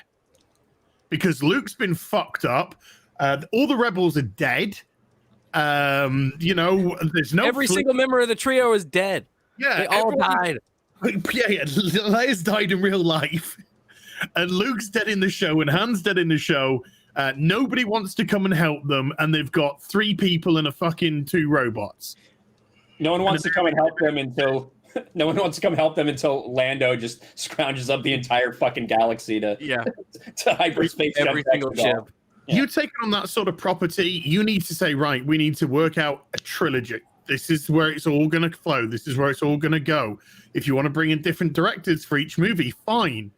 But the directors have to have the understanding of where the story will go. And that's the biggest mistake. So whoever decision that was, whether it's Bob Iger or KK, that's the ultimate buck right there. I agree with you. However, if Rian Johnson had full control over this trilogy and he wrote it from start to finish, it would have been a garbage fire as well. Like we would be sitting here saying it's not that it wasn't planned; it was that he has insane ideas and doesn't even know how to execute them, sort of thing. Yeah. What I'm saying is, you would hope they chose the wrong people. You need to plan a trilogy. You're hoping it's been planned by competent people, not absolutely. Yeah, well, I mean, I think a lot of us, present party included, were slapped in the face with The Last Jedi as like, oh, they're fucking this up. But the reality is, it was fucked up long before The Force Awakens was ever going into production, because their ideas for what they wanted to do with Star Wars were just so far removed from what Star Wars was. Yeah. And The Last Jedi exposed it for a lot of us, but the problems happened. It was given to people that never understood Star Wars. And just saw, okay, Star Wars, we can sell that because people like it. And then we saw that those fumes ran out by the end of the trilogy and nobody gave a fuck about it until they rebooted it with Mandalorian and then got the people that originally liked Star Wars back. And they're slowly trickling it back in and trying to go, okay, you guys like it, right? You guys like it? It's fucking amazing how many times they can resurrect this thing and still get people back. The emotional connection people have with this is, I mean, I had clip you used from Red Letter Media, what did Rich Evans say? The 80s villain or whatever. It's an 80s horror villain. Yeah, with a stick and it just pops right back up. Yeah, right out of the ground. That's what it is. It's incredible. I mean, and I had that connection for fucking decades. And TLJ severed it for me. It's too late. Me too. I just can't. I can't. I mean, I was genuinely happy to see people experiencing joy collectively this year. I think that's a good thing. We don't ever want to shit on that. I'm with you on that, but at the same time, seeing Luke in that episode, I fucking had TFA flashbacks. I really did. I was like, you're not going to get me this time. It's not going to work. Exactly. But it obviously worked on a lot of people. Oh, totally. And have you guys seen TLJ fans getting upset about this? Like TLJ fans are like, what the fuck? This is not the Luke we know. Brian Young's Twitter thing. Did you guys see that? Oh my God, he went on a little this. It's a manifesto of Luke Skywalker. Like he was triggered. Somebody. Luke, at the end of The Force Awakens is dressed as a Jedi. He's not dressed as the fucking hobo. Yeah. Somebody said in the chat, no customer is really gone. That's the Disney. I mean, yeah. That's not how consumerism works. Powered by enhanced audience data. Audience enhanced. Oh, I can't even remember what it is now.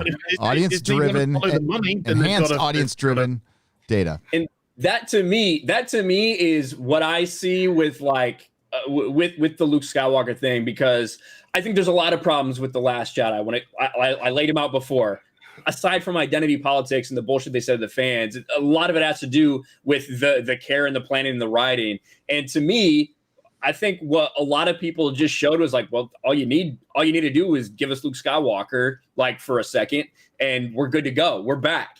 And to me, I think that people are forgiving and forgetting a lot of what I think is very wrong with this entire season of Mandalorian. And like now they're all in, and that's fine. That's up to you. That's your choice. If this was what you wanted, if this gave you what you were feeling for, then I can't say anything, and I won't try to change your mind. All I can do is say why I don't feel that way and why I think that in the future, it's just going to be more of the same. Be prepared to have the rug pulled out from under you if you dive in emotionally with Disney Star Wars. I think that's what a lot of us are trying to say. We don't want to be mean about it. We don't. We want you to enjoy this. And God, I hope I'm fucking wrong. I hope I'm dead fucking wrong that this thing just steers right away. And they just say the Disney trilogy doesn't count. And then we get some fucking rockin' Star Wars. Great. That's awesome. That's what I want. People said before, clearly the heart's in the right place. Yes. They just need people now to strengthen up these scripts because holy shit. Yeah. John, like seriously, pick an episode in season 2. There's just infinite problems. There is. I'm going to do my review of the full season. It's going to, but you know what? It's better than fucking reviewing Picard. Oh my God. It's like, it's so much better. I think, by the end of this, I think it'll be a Game of Thrones season 8, Last of Us 2, Last Jedi fucking meltdown by the end of this. By when we get there, exactly. Game of Thrones, Star Wars, all these events of leading up to just complete shit have just completely jaded me to all of this franchise shit. I'll watch it from afar and go, "Oh, I like Luke. That looks kind of cool. I like a lightsaber. That's awesome." But I'm not going to invest in any of this fucking shit until at least 8 years from now. 8 years from now, I'll consider it. I mean, we're at a point where it really doesn't matter what opinion you have on The Mandalorian. Like, we're so used because it's all this bullshit going on, people, Fandom, Menace fighting and all that bullshit. That's because there was a unified vision, okay? Everybody fucking hated The Last Jedi. Yep. Yeah. Everybody, okay? So it was a unified vision. It just shows how bad those fucking movies were. There was nobody defending them unless they have pronouns in their bio. Yep. Nobody fucking defended them. And those people don't exist. Yeah, then you got The Rise of Skywalker. No, even worse in a lot of ways than The Last Jedi. Unified hate. Yeah, even more unified. We had bonus people join in the team. Absolutely, absolutely. Bonus people. Now, team switchers. Now we're at The Mandalorian, and that unified group of people are all over the fucking place. And they want your opinion to reflect their opinion. And if your opinion doesn't reflect their opinion, they're going to spurg out. That's just what's going on. You got every type of person in this panel, and everybody is going to have a problem with somebody else's opinion, as far as Twitter and all that shit. And that's just how it is. And that reminds me so much of the fucking prequel era, so much of the prequel fighting. At least I'm not being called a fucking racist or a sexist. Okay. Yeah. That's my bar right now. You're a sexist. Yeah. Like, you're this or that. That's fine. But I problem with all you guys, you're all white. I do denounce white supremacy, but I also want to say Merry Christmas. Black. I'm not sure if that was you're all right or you're all white. I think you said you're all right. What did you right? All white. You're all white. I'm looked at. Are you white? Yeah, are you all white? You guys are white, or are you all white? Not all right. Oh, I'm all right. All white? You're all fucking white. He called you. It's a motherfucking white Christmas. That's what it is. You guys just don't understand Ebonics, okay? Yeah, it's the Ebonics. I can't understand. Guys are so fucking racist. Jesus. No, Jeremy, you're right. It's just like the prequel era. It is. Yeah. Mm-hmm. And I'm okay with that. I enjoyed the fuck out of it. After they got Clone Wars, which I've just finished, and fucking hell, that was great. Yeah, Clone Wars is good, and what the Mandalorian is doing is probably going to do the same thing for the Disney trilogy. It's going to provide context for it, give it to fill in a little blank here, fill in a little blank there, change a little canon here, and that's it. That's it. They're not going to erase anything. Yeah, what was Drinker's opening line in that video, Ryan, of his? He's like, the Mandalorian. I'm not going to do his fucking accent. He basically said it's like fans are like fucking abused wives, where they've been beat and fucking smashed into the drywall and all this shit, but then they still are like, well, you know, he didn't come home drunk tonight. Maybe he'll get me flowers when he comes home tomorrow. Yeah. Like, Drinker's video is so on point. It really is. Like I loved his take on it, and there is a video game element to the Mandalorian, no doubt about that. But it'll be interesting. But I do think that no matter what happens, if they I think a lot of people are worried about the next step. Is where a lot of the apprehension is. It's like the next step, like somebody's gonna have some chick's gonna have a dick next season. That's pretty much what people are expecting. Somebody's gonna whip one out, you know. And I get it. That's a very valid concern to have, but it does feel more like the prequel era than the sequel trilogy, fighting that was going on, which there wasn't really fighting in the sequel trilogy. For now, we all fucking hate now. this shit. And that Disney could absolutely revert to that, and I think that's what a lot of people are saying. It's like easy with the praise, okay? Like I'm glad you were excited, but for one, Kathleen Kennedy's job was probably saved by The Mandalorian. I have no definitive information on that, but it looks like it was. She was definitely looking very bad a few months ago, and she looks very good now because she's very smart. She's a Hollywood producer. She might not have had anything to do with The Mandalorian, but her name's on it, and she can go, yeah, it's mine. And she's come out and said the Lucasfilm story group has had something to do with The Mandalorian. They do have a connection to it somehow, unless she lied. Could be. Doesn't matter.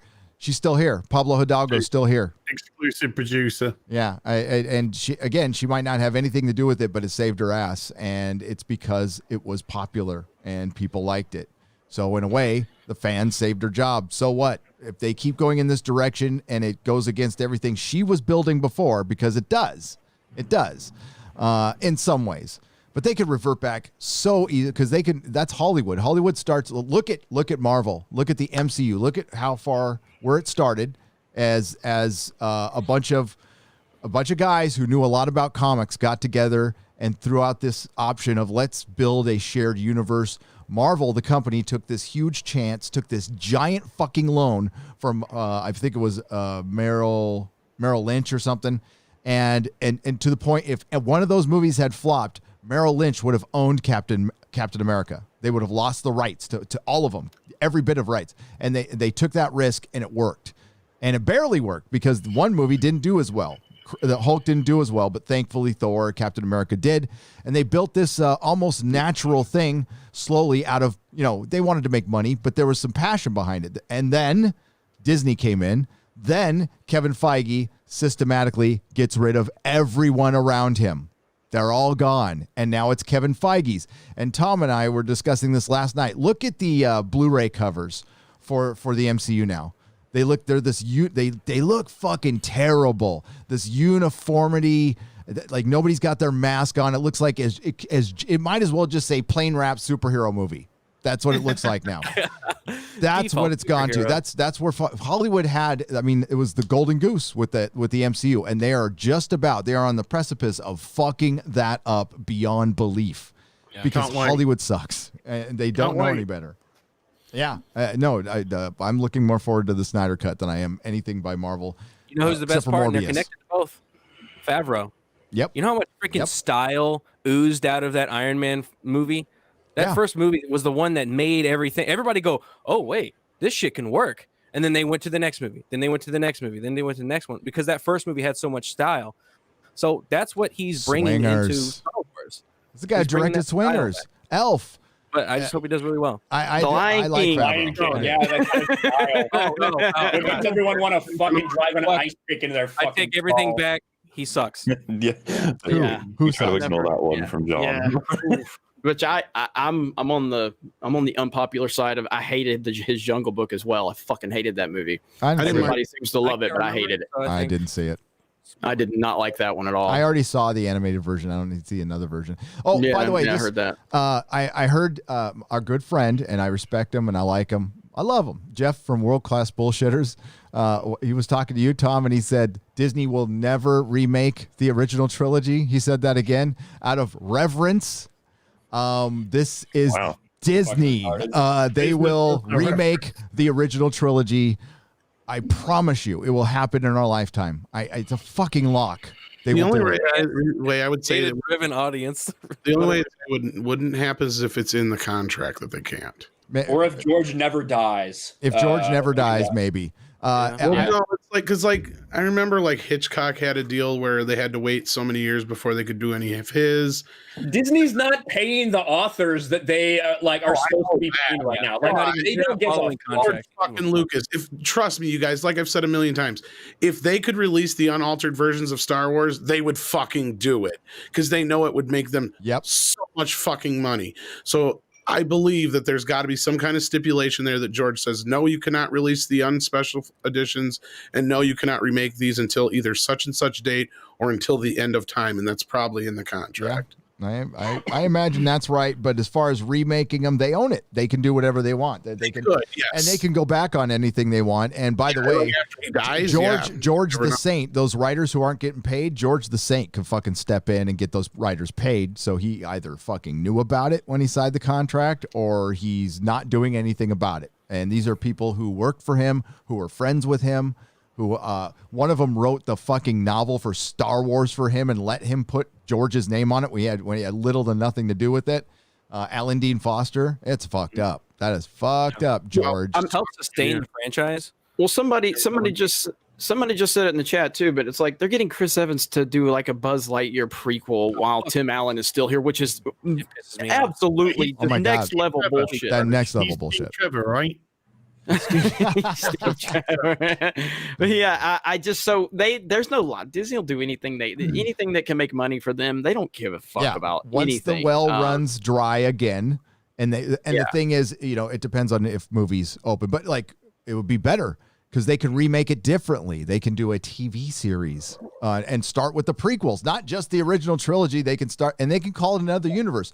That what, if they're going to introduce the world between worlds, do you think they'll just stop at one thing? You don't think they'll do an alternate universe? I brought up too is it could be used as a weapon just as easily as it could to fix anything. Yeah, or if they're bringing it in at all. I mean, that Ahsoka logo. I don't know, Ryan. Do you think that's definitively the world between worlds, or could it just be a map of the galaxy or some design? It could just be a map of the galaxy, or it could be just talk. There's no doubt that the world between worlds is very important in Ahsoka's entire existence. The reason she's fucking alive.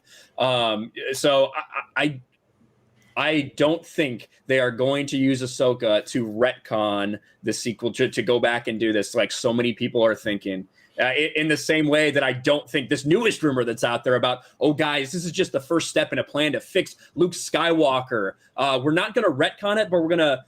Actually, he was just acting the whole time. He was just acting like a piece of shit. He just pretended to do this to save Grogu. He just let Hosnian Prime blow up some fucking planet, blow up to save Grogu. He just let all this shit happen. I don't think that's going to happen. I agree with you on the surface, Ryan, but I will say they have created nothing that has even been remotely close to the success of Baby Yoda, Grogu.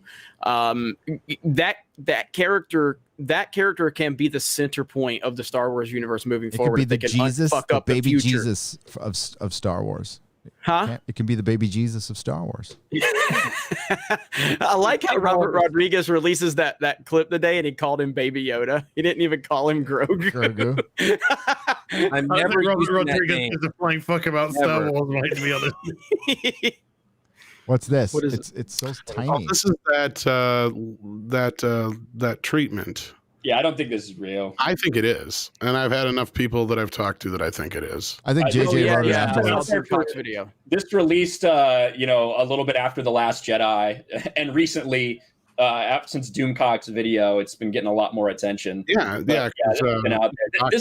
Found it. When you look at like this script, it looks like it was written as a reaction to what happened in The Last Jedi. Like that's why I don't think it's real. But there's things in here that are similar to Rise of Skywalker or have similar. Here's the only question though, because they didn't have a full script for The Force Awakens. They were writing that as they went. Lawrence Kasdan was there. I did remember reading they had one for 8, and so Ryan just tossed it. This is just a treatment. A treatment. Okay. Yeah, and it's like not even 30 pages. And again, like Ryan's saying, there are things in here that make you question it, but I've run this by a few people, and there's little bits and notes and things in here that I do feel like add some weight to this being real. I think it could have come from Jar Jar Abrams. I think he leaked it a long time ago. I think he leaked it afterwards to save his ass. I think he's a politician. Yeah, he is. Well, yeah, he's fucking good. This is out years before Rise of Skywalker. And like Ryan said, it was right after right around the time Last Jedi came out that it was dropped online. I'd like to read a J.J. Abrams treatment of a different film, and then read this and see if it. That's the thing is, because writing style. And not only that, he refers I think twice to Mike. Well, Mike would be his assistant guy that does everything with him. I can't remember the guy's last name, but it's Gigliotter or something like that. Mm-hmm. And that's a guy who's been with him for years. So there's just little things in here and there that just kind of make me think it's real on top of all the people that I've run it by. And the thing Mahler would be good to read a treatment from JJ on something else and read this and see how that matches interesting. up. Plus it has a ton of JJ isms in it. That's the other thing. So it's not a perfect story. Does it have a smoke monster? No. Well, maybe. Are we interested in this just so that we know that JJ's story would have been better? Is that pretty much kind of sort of, but at the same time, it just to me it supports the idea that they did somewhat have a plan and they let Ryan throw it out. What's her name? Daisy said that, right? This as well. Yeah. And then until they didn't have a plan. Disney Star Wars sucks. Yeah, Disney Star Wars sucks. Merry Christmas. They had a plan, but they threw it out. Okay, so if they threw out the plan, they didn't have a fucking plan. they intended on making a plan is not a plan. That's semantic. Different though. It's like if you're going on like a trip and you have a map, it's like, okay, we have the map to know how to get from point A to B. And then somebody just decides, no, we don't need that fucking map. And then 12 hours later, you're like, we really should have used that fucking map. I wish you wouldn't have threw it out. It all comes down to a different country, and it's upside down. What's going on? It comes down to leadership, and Kathleen Kennedy is a terrible leader. So Ryan Johnson, he directed multiple episodes of Breaking Bad. Why did you do such a good job? Because there was a vision, and he was not allowed to step outside of that vision. He was controlled by good leadership, making him excel at the things he's good at and not letting him fuck everything up. This is bad leadership. This is Kathleen Kennedy. Yes. And again, it doesn't.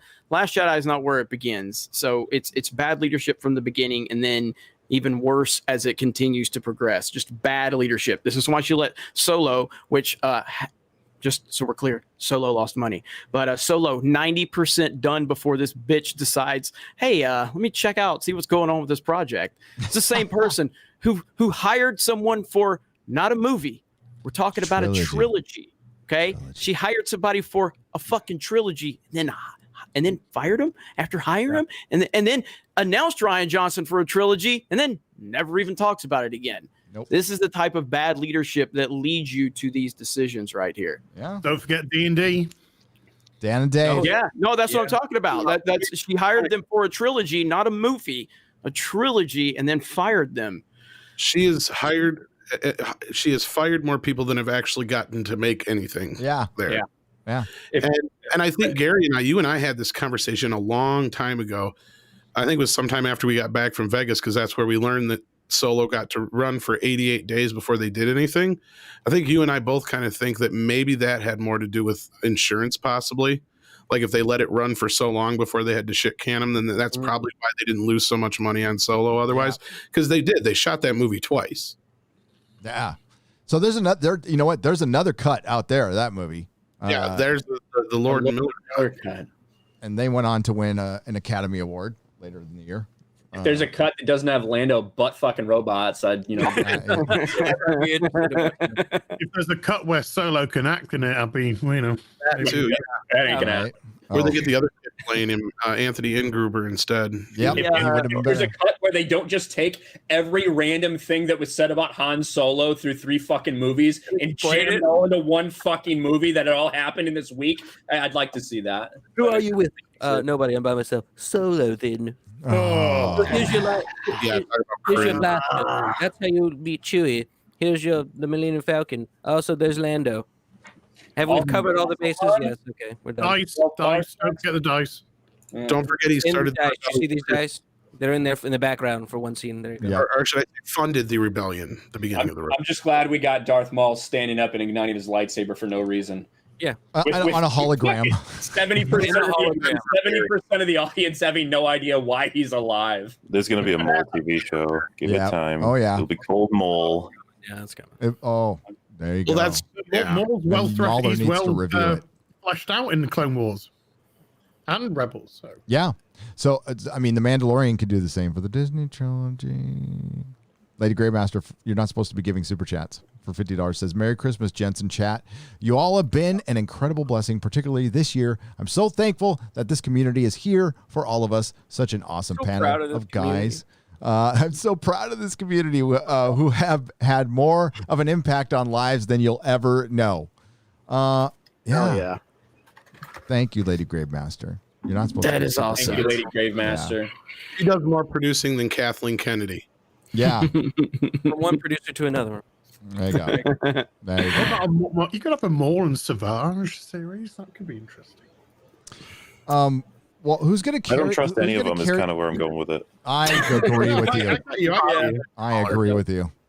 Like the idea that it's like, oh, well, if they take a character that has, character, we'll be all right. And it's like, technically speaking, I'd probably prefer it if they just had a brand new person called, John, and it's just John, a Star Wars story. And it's like, let's check out this guy, I guess.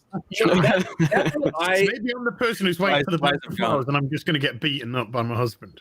This is what when I first heard The Mandalorian, the pitch for The Mandalorian, I actually had some hope for it. I'm not a Filoni guy, obviously, you guys know that, but the idea of this character who's just kind of set and doing things in his own part of the galaxy. They told us it wouldn't have anything to do with the Force or Jedi. That was a lie, but that's fine. They wanted to protect everything that they had coming, but. Then instead of it just being a story about a guy, I was hoping maybe for like a Punisher in space kind of thing. Instead of that, a guy focused on just day-to-day doing bounties, slowly building towards understanding his heritage and all of this, and building his armor as he went along, doing these missions. Instead, we get a guy who, it turns out, the galaxy's like this fucking big, and he met all of these other people that are way more important than him and make him look like a complete and total fool all along the way. So that I think is one of my biggest disappointments with The Mandalorian in general, is that it could have been something I felt that does stand on its own and something actually new. But it turns out it's just kind of a launching point for all these other series, and the actual story they have going on there, I don't see anything there. Well, to echo that a little bit here, because I mean, I just want to help you out there. Let's balance this scale a little bit. We got he's battling the de facto leader of what remains of the Empire, who's wielding a dark saber in order to provide a Force-sensitive Yoda-like creature to Luke Skywalker. Why did any of this happen? Well, he got information on how to get there because of this all came together because of a stone that had the Force power calls Luke or whatever. How did he get there? It's like, oh well, you see, Ahsoka Tano told him where that is. You're like, wow, how did he find her? Well, Bo-Katan told him where she is. You're like, wow, how did he get to Bo-Katan? It's like, a fish told him. Yep, it's a video. and you're like, wait, what fish? Why a fish? And it's like, well, an ant told someone about the fish. Well, by the way, Boba Fett. That's kind of what I'm getting at. It's like you're. I think you're dazzled by these things, and you're like, how did this even start? It's like, well, his engineer was having a card game with an ant. Like, sounds like weird. Start of a joke. Yeah. And even though Mandalorians are like in hiding, all these this ant knows and this frog fucking lady knows. Well, no, the frog lady knows the frog husband. Who knows? When we were watching the first episode and it was like, I need to find Mandalorians so that they can tell me where the Jedi are, we were already like, wait, when did we decide that was our goal? Like, when did we decide that Mandalorians are the ones that will know where a Jedi is? I don't remember. And someone in our comment section was like, well, because Mando trusts Mandalorians. I was like, what? What? I was like, I feel like we missed an episode where he was told by someone else, you need to find a Mandalorian to find a Jedi. For some reason, I don't know what the connection is. It's just like, we need to find Mandalorians. It's like, okay, that takes us to Cobb. That takes us to Boba's armor. Takes us to, the Bo-Katan and her bonus people. It's just so many. They fly. They throw grenades. They shoot their guns. It's really awesome. I'm sure you guys are still considering stormtroopers to be pretty intimidating. Stormtroopers just blow them away. Because wasn't he looking for other Mandalorians at first this season because they all got attacked or whatever it was, and they were all spread out or some shit? He was looking for them because they have info on where to find Jedi, but I don't know when that came in. Yeah, but in the beginning, I thought it was because he was looking because they had. Yeah, I don't know. I'm lost on that too. I was confused. The armor told him that the Mandalorians had an ancient war with the Jedi, and then she told him that it was his responsibility to get Baby Yoda to his people, the Jedi. And the only connection you can make, I guess, is that he says he thinks since there was an ancient war, even though he's Mandalorian, that's what I mean. That other Mandalorians will know. I figure that he's kind of a square one. It's like, I need to find a Jedi. How will I do this? Like, I don't really know. You're gonna have to listen. That could be interesting. Mahler, I thought he was being set up by his own people that he didn't know much about to find the Jedi so they can go reignite the war with them and bring back the old way. Because they even Bo-Katan mentions that he's part of a breakaway cult. So maybe they're fundamentalists and maybe they're screwing him over and using his attachment to find Jedi so they can go kill him. That's what I thought was going to happen. They didn't do it. Star Trek Discovery now? There's no crying. I think that's really harsh to put Mandalorian and Star Trek Discovery together. For the first season. The one time stormtroopers have ace aim, literally not missing a shot out of like 20 enemies, is when they're fighting for the good guys. Yep. That was such a cringe. That was so cringe. It's a fucking shot. Oh yeah, we noticed.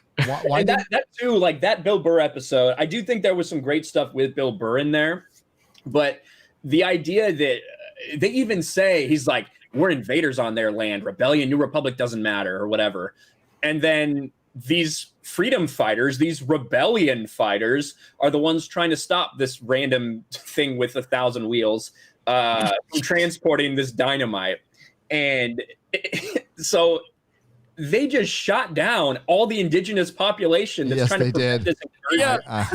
And I don't feel like that weight was ever felt for anyone. You're just supposed to be like, hey guys, remember the Empire are people too. Remember that scene at the end of The New Hope? Look at this. They're just people. That was kind of how it felt to me. Now it's like blow up the rebels and also blow up all the stormtroopers. Fuck everything, burn it all. Yeah, I would chat like, why didn't you highlight that they were like freedom fighters or whatever? I was like, we don't fucking know what they are. They never really talk about it. They're pirates, just, I think. You can infer.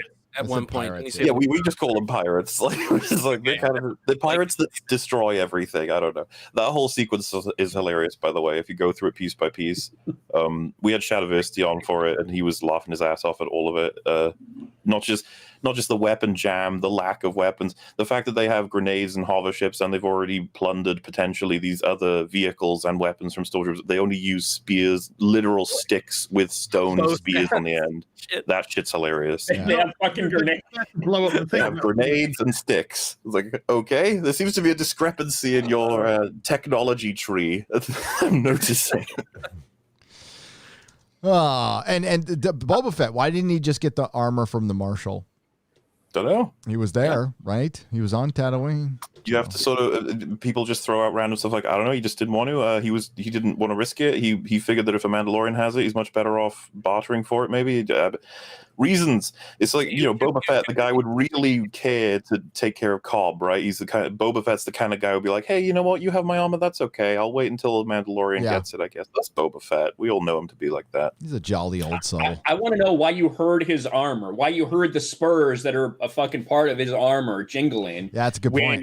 When he fucking found May, when he found Fennec Shand in season 1.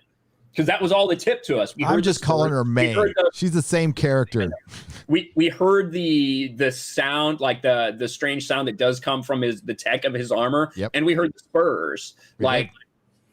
They were setting up Boba Fett, but he didn't have his armor. All I know is the I can't actor. believe he healed it with a fucking mechanical stomach. By the way, my innards are fucking cyborg now. That actress is 57 years old. Mm-hmm. Oh, she may be a cyborg. She needs a mechanical stomach. Yeah. One thing, I brought this up to Ryan. We were talking about. I think that there was some problems with Pedro and the helmet and everything, and I kind of feel like that the Bill Burr episode. I feel like that entire storyline was shoehorned in to make him happy, because if you take that away, that entire thing with him taking his helmet off, there's so much more emotional weight to when he takes his helmet off with Baby Yoda. Bingo. But the fact that he took it off, and I'm like, well, wait a minute, last fucking episode you had it off and you were like, it didn't have any emotional weight. So that adds to, was it Grace Randolph that broke that? That adds to Grace Randolph and her saying that there was a lot of problems with him wanting to show his face, because when I saw that moment with him taking his helmet off at the end with Baby Yoda, and I'm going, this isn't land at all, because the last episode he literally had it off for most of the episode. There is so much smoke to the Pedro problems, right? And I know it's a really popular thing to do, to shit on Grace Randolph right now, and I'm not the biggest Grace Randolph fan. But when you piece all of these things together, the fact that the same person who told Drunk 3PO and I that Luke Skywalker would be in this season. I will vouch for that, because I was listening to that live stream. Drunk 3PO's got a tweet. He called this shit, okay? Yeah, he did. He called this shit a long time ago. Yes, he did. This guy told him straight up that this would happen. He also said that there were problems with Pedro on set. He doesn't know whether they got resolved or not, but there definitely were problems. When you look at the fact that although they were very specific that Book of Boba Fett, it's not Mandalorian season 3, guys. We're making that very specific. However, Mandalorian season 1, October. Mandalorian season 2, October. Book of Boba Fett, December of 2021. So it's taking no slot. slated release for Mandalorian season 3. Probably won't come out till at least early to mid 2022. Right? They prioritized Book of Boba Fett instead of everything else that's happening. No, they said Mandalorian season 3 were going to production after Book of Boba Fett. Favreau did say that. Exactly. Now there are some things you can say. Does he mean after they wrap production on Book of Boba Fett, or does he mean after Book of Boba Fett? I think he means after Boba Fett comes out. Exactly. Oh. So. And there's some wiggle room, but if you can't clearly see the smoke that is there about problems behind the scene that they were setting up, maybe that's why the Robert Rodriguez script, he was brought in at the last fucking second as a replacement. The script is 19 fucking pages, and he's now executive producing the Book of Boba Fett series all of a sudden. If you can't put these pieces together and realize that they were probably setting up for something, then I don't know what to tell you. Yep. Just continue to hate Grace Randolph because she didn't have every fucking specific right. Well, I believe with the reaction to episode 6, I can believe that's the way they were like, holy shit, Robert Rodriguez, make a whole season, do it. They love it. Yeah. I am getting screamed at by my family, so I've been needing to leave about 30 minutes. Yeah, you do. I told them, Mauler's here. I can't leave right now. But thanks for having me on. I hope everyone has a Merry Christmas. Merry and again, Christmas, for all the Jeremy. people out there that are offended by Merry Christmas, Merry fucking Christmas, and fuck your feelings. But happy to be here with everybody. Great to be on with Mauler and all of you as well, except for Ryan, because fuck Ryan. And I'll talk to all of you later. Gary, Merry Christmas. have a good one, buddy. You too, man. Merry Christmas. Thanks for coming on, dude. Right. All right. Thanks, brother. Thanks. I also have to. Yes. Yeah. If we hit the 2-hour mark, this is all that was promised. So, Quarter Black, thanks for coming on. Merry Christmas, brother. Thanks for having me. It's a good Christmas time hanging out with everybody. Mauler, what's up again? Hello there. Stream with a couple times, but I love all your work. Oh, Good very Christmas gift to have you on a stream. So thanks everybody, and thanks Gary for having me on tonight. And My pleasure. I love all y'all, and I'll see y'all. Love you, man. boy. Take it easy. See you on that tiny little show you're on. But Robert Rodriguez directing in episode 6 was great. He's a great director. One of my Yeah, I thought it was kind of a sloppy episode, but he is one of my favorite directors. I thought the shots were good, the angles were good. He made Boba Fett look fucking. If he was rushed, I forgive him for it. Then if he came in last minute and was able to pull that off, yeah, that's probably why they pulled somebody in who like knew what they were doing. If he only had a limited amount of time, 19 pages of script is 19 minutes. Folks, page of script is supposed to be a minute on screen. When you're rushed like that, it's enough to make your protagonist forget what his jetpack is. I agree. No, I could not get over that, Mahler. I could not get over that. Nobody got over that. No, he's got the gun. He's like, his gun is still loaded, and he still had stuff in his wrist. It's like Boba Fett going, take off your shoes or take off your pants or something. That was the moment that the script writer was on set in the screen, like holding the papers, like, and then Mando takes his jetpack off, and we're all like, "Why?" And he goes, and then Mando takes his jetpack off. Yep. Like, so okay, so he can't get the dark troop so he can't get there faster than the dark troopers, and they could have thought of anything else. Damage his jetpack. Have it get shot somewhere or something. I don't know. I know there's so many things you can do, but like stuff like that is when people, normies, if you will be like, okay, that's the plot being really just off. And it's like, why do you care about plot holes? It's like, I mean, is the jetpack made out of Beskar though? I mean, he didn't use the jetpack the rest of the it doesn't matter. Oh, well, if we have to come up with a way for him to get that jetpack off, we can try harder than Boba says, you know what, I'm conceding my Kobe, so take off the jetpack. The whistling bit was funny to me because he was like, I could drop you in a second with this, and Boba's like, all right, take the jetpack off. Like, what? Listen, Mahler, it's one, he might have just forgotten it. It's not like he has a remote on his arm that can literally control it at will. And even if he did forget it for a second, he could bring it back to him in a fucking heartbeat. Because we established that because we wanted to make a funny in the beginning of one of the episodes. And again, not looking to poo-poo, I find this funny, okay? So talking about direction of the episode, do you remember the moment where Fennec is surrounded by stormtroopers and they just stop firing? Like, they just don't shoot it. I think that when they filmed it, Robert Rodriguez was setting up all the stormtroopers ready, and then Mando jumps in and goes pew pew pew with his thing, and then Boba jumps in. It's really, really cool. In the editing, though, they were like, "Oh man, they are looking at it for a while." Like, can we get? Hey, Jim, can you record a line for the stormtroopers? He's like, what line? It's like, I want you to say, "We don't want you. We want the kid." Yep. And then Jim's like, "You sure that makes any sense?" And he's like, You killed like 20 stormtroopers. Other shit too, though, and they haven't. Yeah, they threw mortars at her. I'm pretty sure they threw grenades, loads of blasters. The fucking machine gun that blasted away at her and somehow missed every single shot. And then they're like, now that we can kill you, we just want the kid. She was able to push a 4-ton rock. Well, you pick an action amazing movie, leg strength. You pick all your favorite action movies. Yeah, I know. The scene where they shoot I was just surprised that you can do better than this throwaway line-wise. All you had to have them say was, drop your weapon, you're coming with us. And that the implication is that they want to capture it for information or something. And that they decided to do that when they had the chance rather than just kill it. But instead they were like, hey, look, we're not after you. It's like, why didn't you shoot it then? Like, we've just been shooting at you for fucking 5 minutes. Yeah. You just shot my lover, Stormtrooper 447. They reveal that they have this ordnance from fucking orbit that can obliterate the Razor Crest. They didn't use that on anyone down there for some reason. They didn't use it on Slave One. It's like, you guys are really good at your job. I don't know why they would have sent the stormtroopers down there when they could have just sent the dark troopers. Like, they tried to have a line I think it was episode 8 when they're planning everything. They're like, oh, it takes a lot of power or something for the dark troopers. It's like, if they could launch 4, they could have launched all of them. You saw how it works. They can just launch them all. Exactly. So it doesn't make any sense to me why they didn't just send the dark troopers immediately, other than they didn't want Mando and everyone to die. So they couldn't, I guess. I don't know. Yeah, and so to help maybe understand my perspective on this, right? I see it as they constructed this, and they were like, I want to have a scene with Boba Fett's being awesome. And I'm sitting in that room, and I'm like, hell yeah, let's do it. How do we do it? It's like, okay, so we're going to have this. And I'm like, these pieces, this is about as bad as you being in a bar with a friend and going, oh, that like fucking, I don't know, he just drops his jetpack. And then, the stormtroopers just come down and Boba Fett shoots them all. And you're like, oh, that's kind of fun. But maybe if we iron it out, and it's like, no, that's what we got. It's like, oh.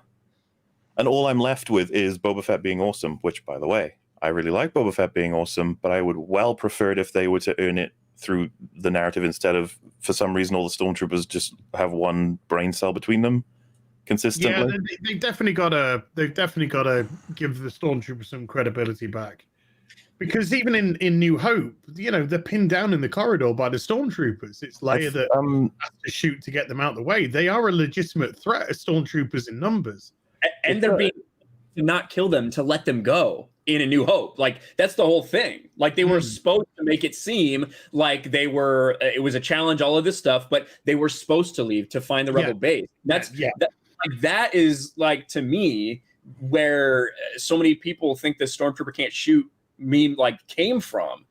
And I was obviously played up by Taika Waititi to the T. Yeah. And now I don't understand how you're ever supposed to consider them a threat at this point. That was a silly scene.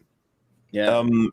It's interesting to track because New Hope stormtroopers are really good in the opening scene, and then people say like, "Oh, they weren't very good on the Death Star." It's like, no, they were deliberately not shooting at our heroes. They don't want to kill them in that scene. It's very clear by the end of it that they're trying to let them feel as though they escaped. Right, so you covered there.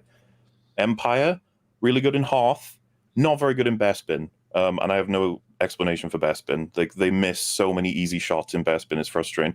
Then you have Return of the Jedi, where the stormtroopers are defeated by Ewoks, and there's a discussion to be had there, but that's a mixed bag what we have in the OT. It's like, oh, the stormtrooper, you know, and you can explain that by having lots of different people, the different likelihoods of shooting. You know, we're okay. Prequels happen. The clones are pretty good, like, overall, and you can argue it's probably because they're against droids. They were allowed to be good writing wise. Like, it's okay that they defeat the droids. It's just like, hey, we're still doing pretty good. Then, honestly, I kind of want to skip this point because you referenced it. Well, pretty good. I want to yeah, they're pretty good in Rogue One, actually, right? Yeah. But you just referenced it, and when I saw it with my friends, the scene Taika Waititi made, we were very, very upset, and a lot of people were like, "You serious? It's funny as hell." And I was like, "Okay, this is not good. Like, if we have an in-universe confirmation that stormtroopers can't aim." And funny enough, you guys might know Jay. Jay was like, "What if the scene was the exact same, right? Then he shakes his gun, shoots, misses again. Then he looks his gun, he goes, oh, my sights are all fucked up. And then he changes them, and then he nails the shot." We'd be like, hey, that was recognizing the joke, but then also they can actually shoot. So it's like you double win. Instead, they're idiots. And Mando Season 2 has cranked it. It's insane. The stormtroopers have... Do you remember the moment where they could have killed Gina Carano and Fennec, and they just don't? They just look at them in Episode 8. They're just like, nah. And then they all get killed. It's on the bridge where the two Bo-Katan and her friend come up on the sides, if you guys remember. Yeah. Well, the only people that get shot by stormtroopers if they have Beskar. That's essentially it. It is a blaster magnet, evidently. Yeah. That would almost make more sense. That's like when he shoots at Baby Yoda and he hasn't covered him, he still hits Mando because it draws the phaser blaster. Yep. And I think that this is what I'll say about Season 2. I do think that one of my biggest issues with the first season was the fact that every episode felt so fucking different, like, depending on who directed it. And, like, specifically from Episode 7, from going there, we have the race to the Razor Crest, where you're come off essentially the most somber and serious moment of the entire thing, where Quill dies, right? He dies, he loses Baby Yoda, and, like, all is lost, it seems. And who kills him, Ryan? The stormtroopers that literally, if you're watching this, like, the intention is to kind of fucking binge it. 30 seconds later, if you skip the opening sequence, you have a joke made about how stormtroopers can't fucking shoot. The same ones, Ryan. The same ones. Killed him. Exactly. And to be fair to Season 2, I think I didn't get that jarring effect from episode to episode like I did with Season 1. Maybe it was because it was even more segmented. Like, hey, I need something on this planet. I go do this thing. You give me what I want. I leave this planet. Maybe that's why. But yeah, overall, it's just, I'm glad that people are enjoying it. I'm glad people are able to get enjoyment out of it. But I just have a lot of problems with it when I watch it. Out of curiosity, the thing is, though, there should be many more clones still alive anyway, because of the time period that we've been talking about between the end of the Clone Wars and going into A New Hope. It would be twice as old. They'd be twice as old as they would, though. Yeah, they'd be older for sure. 17 years older, whatever it's meant to be. 17 years, I think. But there should still been plenty of clones around in that era. And with the Clone Wars, and the way that they really respected the various, the 232s and the 501s, the way that they really respected those different divisions and gave Cody a lot of clout, gave Rex, a ton of clout. They were built up as credible. So when Order 66 happens, and I think the way that they did it in the Clone Wars was fucking brilliant. The way that they linked the third film and the Clone Wars together in a, because literally happening simultaneously. That the clone troopers were an insane threat, and for Rex and Ahsoka to get off the Star Destroyer was a monumental feat, and they had the unbelievable ending where they end up having to crash the Star Destroyer and her and Rex managing to get out. But then you have that beautiful scene where she's gone back. They've both gone back and they've dug out every soldier they could find, and they've buried them properly, even though they're trying to kill them, because they still remember them from before Order 66 kicks in and the chip goes off. And then you got Jesse at the front, Jesse's helmet at the front. It's just like, that's how you treat the story. That's how they can be treated with respect. So all you need to do is make these troopers. You can have your Mando scenes, you can have your Boba Fett scenes, cut through them. Fennec having a good go, Cara Dune and all that. But you got to make them a threat. You got to give them more credibility. You can't meme them.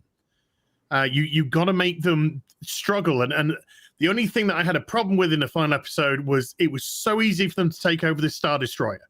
And this is the heir to the throne apparent of the budding empire. So even though he had a single Star Destroyer, and yes, it was on a skeleton crew comparative to what it should have been, he has all those Dark Troopers, and he had a massive squadron of Stormtroopers, and that was the time for Luke to really show his mettle. The hero should have been in distress, and Luke coming in, and the only distress they were in is they had cleared everything out, and it was just the Dark Troopers left. That's when we really should have seen the power of a Jedi, and the difference between a Jedi and somebody with phasers, somebody with bounty hunter training, and the level of difference between the two. So yeah, I think they gotta give those ground troopers some credibility. They're not the droids from the prequels. Yeah. Well, what I think is interesting, by the way, about the Dark Troopers is that it's not, like they say, like, we've removed the human element, making them, like, that's the problem. It's like, first of all, First Order is all humans, so I don't know how that becomes that. Secondly, it's not really the fact that they're not human, it's their armor is amazing. Like, as well as, they can punch like a mag truck apparently, but once you have really good armor, you're already in a pretty good position. Like, I just like the idea that it's like, you take Stormtrooper, look how bad he is. You take Dark Trooper, look how good he is, because he's not a human. It's like, I don't think that's the reason. Yeah, you think it would have started with that, and then maybe gone a human later. I thought they were going to do something else. Well, his Death Troopers vanished. He had a ton of Death Troopers at the end of the first season, and he had no Death Troopers. Oh, yeah, I remember. Yeah. Yeah, mysteriously gone. But maybe they were wherever the Dark Troopers went for that 30 minutes in between where they got launched out and decided to use the rocket. Like that's throwing them back onto this side. I know. We're actually premiering. I think it's in 40 minutes now. Our reaction to episode 8. Jay is with us. When he sends them out the A-log, Jay is like, "What the fuck is wrong with you? They're just gonna surprise attack you now. Why would you do that?" And we're highlighting how Mando knows that they can fly. No recognition of this. Like, the whole crew are unaware. They're like, no, that's very consistent with Mandalorian. He's a very forgetful soul, that one. Yeah. Leaving the baby out all the time. It's written like a cartoon. It is. I mean, it's got cartoon logic, and we watch stuff differently that's live action that we watch cartoon. But if this was animated, it would probably just, I don't think about animated stuff that hard. And listen, the Clone Wars was a pretty tight show. Not perfect or anything, but you're just bringing that up as that was some good shit in the Clone Wars, and that's why it really helped the prequels. That's why the prequels are revered by a lot of people now, because of those Clone Wars, and they served a purpose well.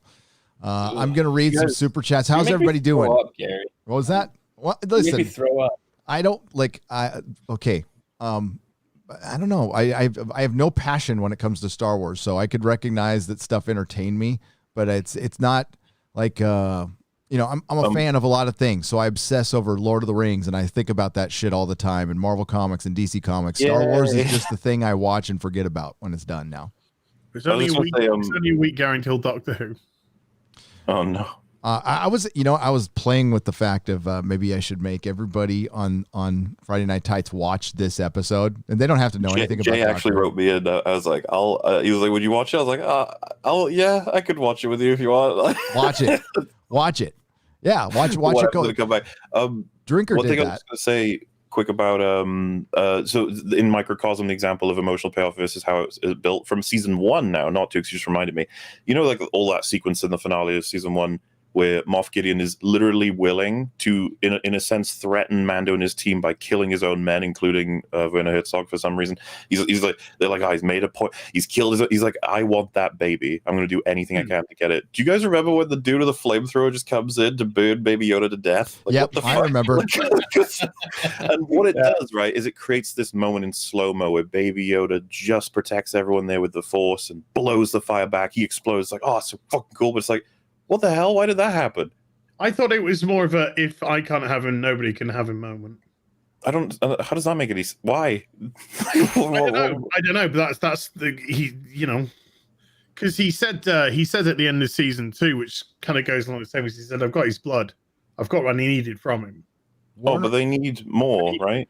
Yeah, he didn't have that. He didn't have that when he was more Dark Troopers. Werner Herzog was so fucking good. I wish they would have kept him. God, he was great. Every scene, he just fucking chewed up scenery. It was so really subverted your expectations when he got blown away, though, didn't it? Like, yeah, it really did, Ryan. It really did. And then wait, sorry, who are we talking about? Werner Herzog. Oh yeah, dude, he was awesome. He was fucking great bad guy. So I'm gonna read. How's everybody doing? Because I'm on limited time tonight too, but I'm gonna read some super chats here. I'm gonna have to jump out in about half an hour or just under. But cool. And then after that, I got a couple of guests from my couple of members coming on that I'm gonna bail out. But let me Man of War 665 neighbor of the beast for $50 says hail and Merry Christmas to all my amigos. Orale. Man of War 665 neighbor of the beast. Thank you very much. We also have, let me get down here because we had a right here, $49.99 for Merlin, the OG wizard. Merry Christmas, happy holidays, and happy Festivus. Best way to cap off a great day, enjoying Friday Night Tights. Best stocking stuffer possible. No pun intended, Jeremy. Yeah, well, it's just below average. I'm sorry. Just kidding. Great group, and thank you for keeping it real. Best to you and your families. Same to you, Merlin. Yeah. Are you still trapped in, what was it, Amber? I can't remember. I haven't seen Excalibur in a few years. As long as it's not Amber Heard. Oh wait, that was the wrong one. There you go. You earned that. Yes, you earned it. Mikey, where's the trigger? Mikey Gussler for $50. Just give me the Snyder cut. Also, Batman versus Superman Ultimate Edition is up there. Jeremy, not with Wonder Woman 1984. Anyway. Merry Christmas, everyone. Thanks for all the entertainment this year. Here's to another year. Hail Zack Snyder. Get ready for March 2021. I'm excited. I fucking hope it's the greatest thing ever because it's a fan movement. We'll get another Fandom Menace splintering, I'm sure. Probably. Heaven forbid. The Ultimate Edition really does fill in a lot of the gaps. It does. I was going to ask you guys, what do you guys think of the BVS Ultimate? I see Buffy the Vampire Slayer. It fills in a lot of the holes, but at the same time, you cannot have Batman v Superman and the death of Superman in the same fucking script. It's stupid. And Dark Knight Returns. The whole Doomsday, not Doomsday, Doomzod Day was ridiculous. Stop Zod's it. Zod Day, yeah, because that's what it was. That was General Zod. It's not Doomsday, it's General Zod. Here he is. Normal form. Where was Wonder Woman when that was going down, by the way? But anyway. Going down on Steve Trevor or Rogers, one of the Steves. Steve Tyler. Steve Tyler. Steve Stevens. Yeah. Merry Christmas to everyone. Hail Nerdrotic and long live the Fandom Menace from Jason C. for $100. Jason C. My God. Crazy man. Thank you very much. We appreciate you. And Merry Christmas. Yeah, it's a very Fandom Menace Christmas. That's what I put on this title just to trigger a couple people out. Every time I put Fandom Menace on Twitter, there's like these two people who always pop in going, grifters, grifters, grifters. That's all. It's like, dude, okay. Yeah. Oh man, can we fast forward when the next name comes? You know, like I'm bored of grifter already. People use it everywhere for everything. It's just like, come on, next one. What's the cool new one? Isn't it? We've gone from Nazi to grifter. Yeah. That's a bit better. Yeah. I'd rather be a grifter than a Nazi, I guess. Yeah. What about a grifting Nazi? Oh no! Oh my God! A Grazi. Yes. The most ones that cry grifter are the ones who bitch the most. That Ryan, there's my Zod. Oh, there you go. That's awesome. Nice. I gotta get that Aquaman. That looks good. Next time I go to the grocery store to the cashier, I'm just gonna go grifter. Fucking making money. Do you work here at the pet shop? Yeah, grifter. You could be giving away those cats for free. Yep. Do you like working for the supermarket? Well, it pays the bills. Oh, all right. So you're just doing it for the money. Yep. I like the idea that they throw this stream on. They're like, grifter, you don't believe in the position you have. They're just like, wait, which one? And they go, that you're pro-Mandalorian or anti-Mandalorian. It's like, well, both of them exist right now. So which one are you talking about? Which one's the non-genuine one? Let me know. And it's like, You all say the same things, and we've had a discussion even tonight about different perspectives. Right. Yeah, Mandalorian, etc. So we were talking about that this morning. As it's funny, I always sit there and we always get, it's just nothing but an echo chamber over there in the Fandom Menace channels. But yet we're arguing constantly about shit. Like I could get Ryan going right now if I wanted. We always fucking argue. It doesn't matter whether it's Star Wars. Well, basically it's Star Wars or DC because Marvel isn't doing anything fucking relevant right now. Ooh. But yeah. Well, I think it's been a fun conversation, to be honest with you, about the different perspectives. I think it has been too. I think it's brilliant. That's why you let it go. I was gonna say I'm much nicer here than I probably am in those minis. Don't go check them out if you're if you're very pro Mando. I fucking shred it with my my cast. See, it's almost worse because I would cry, so I'm not going to. Though I will say the builder really being mean. was my favorite. You're not really being mean though, and I think that's what hurts people more. You're just fucking laughing at how absurd some of it is, and that I think makes people more upset than if you were just like, I don't like this because this reason. No, you're laughing at the ridiculousness. I was told I was faking the laughter with the boulder part. I was like, are you kidding me? That part was so fucking funny. The stormtroopers all running in a line away from the boulder. I was beside myself. Hey, Charlize Theron did it. Sorry? Charlize Theron did it. In what? Oh fuck! Well, the School of Prometheus. Theron. She says her name is pronounced Charlize Theron. I like how most people remember that Prometheus is the first popularization of running in a straight line away from something heading towards you. Yeah. Everyone thinks is just copying Prometheus. No, that's why I put in about 2 weeks time. It's gonna be when it Raiders of the Lost Ark when the boulder's coming down. Indiana Jones is running in a straight line. Didn't he have to? He had to. He was in a tunnel. He was in a tunnel. Oh my God! Stop it! Yeah, don't get me fucking. Don't that movie. And then they were like, "We'll copy it. But we just won't put walls on either side." Yeah, don't fucking compare it to the most perfect movie ever. Yeah, that's why I put Benny Hill music to that whole ending scene when they were taking on the stormtroopers, and it works so well. I mean, Benny Hill music works with everything, but. I thought of it right when I saw the boulder scene. I'm like, oh, this would be great with Benny Hill fucking music. And it worked. Yeah, that was pretty stupid. Yep. Joe Bagadona. Like what was that? Go ahead. Ask. She does leg day. It was. Her bionic abs get allowed. Maybe it was. I forgot about the bionic abs. So the stormtroopers, at least in season 1, a lot of the stormtroopers were actually like volunteers from 501st, like the fan group 501st. I don't know if that continued in season 2. If so, it may explain why the stormtroopers seem so retarded all of the time, and like there was no real choreography because they just have people who have fucking stormtrooper outfits, and they say, hey, we need all we can get, come on out here and just flail around. There is kind of that in the realisticness of the situation, because they've lost, they've had 2 Death Stars that blew up. So they've probably lost some of the best that they have had. But at the same time, I agree with Mahler. Like, they did a pretty good job in the first movie depicting the stormtroopers as a formidable threat. You even got Obi-Wan going, only stormtroopers are that precise, and da-da-da-da-da. Incredibly comedic. When they come in the beginning of Empire, there's some badass stormtroopers there. They're just coming in, and because they kick their ass, actually. So I mean, really, like you said, and then it's not till you get to Return of the Jedi when they get beat up by teddy bears. But yeah, who was the commander in the AT-AT? General Veers. General Veers. He was fucking loving it. That boy. He was just like, let me just kill everything. He was getting well excited. I think General Veers. Hey, cheers, Vader. Genuinely, the simplest explanation for all this, I think, is that the bad guys are supposed to win in the opening of A New Hope. Therefore, as a bonus, we get stormtroopers who are now intimidating. Woohoo! Then they were supposed to let the heroes go in the Death Star, so they don't have to look incompetent there. We're okay. So, okay, good. We're still fine. Empire, they were supposed to beat them at Hoth, so now they look good as a byproduct. Yay!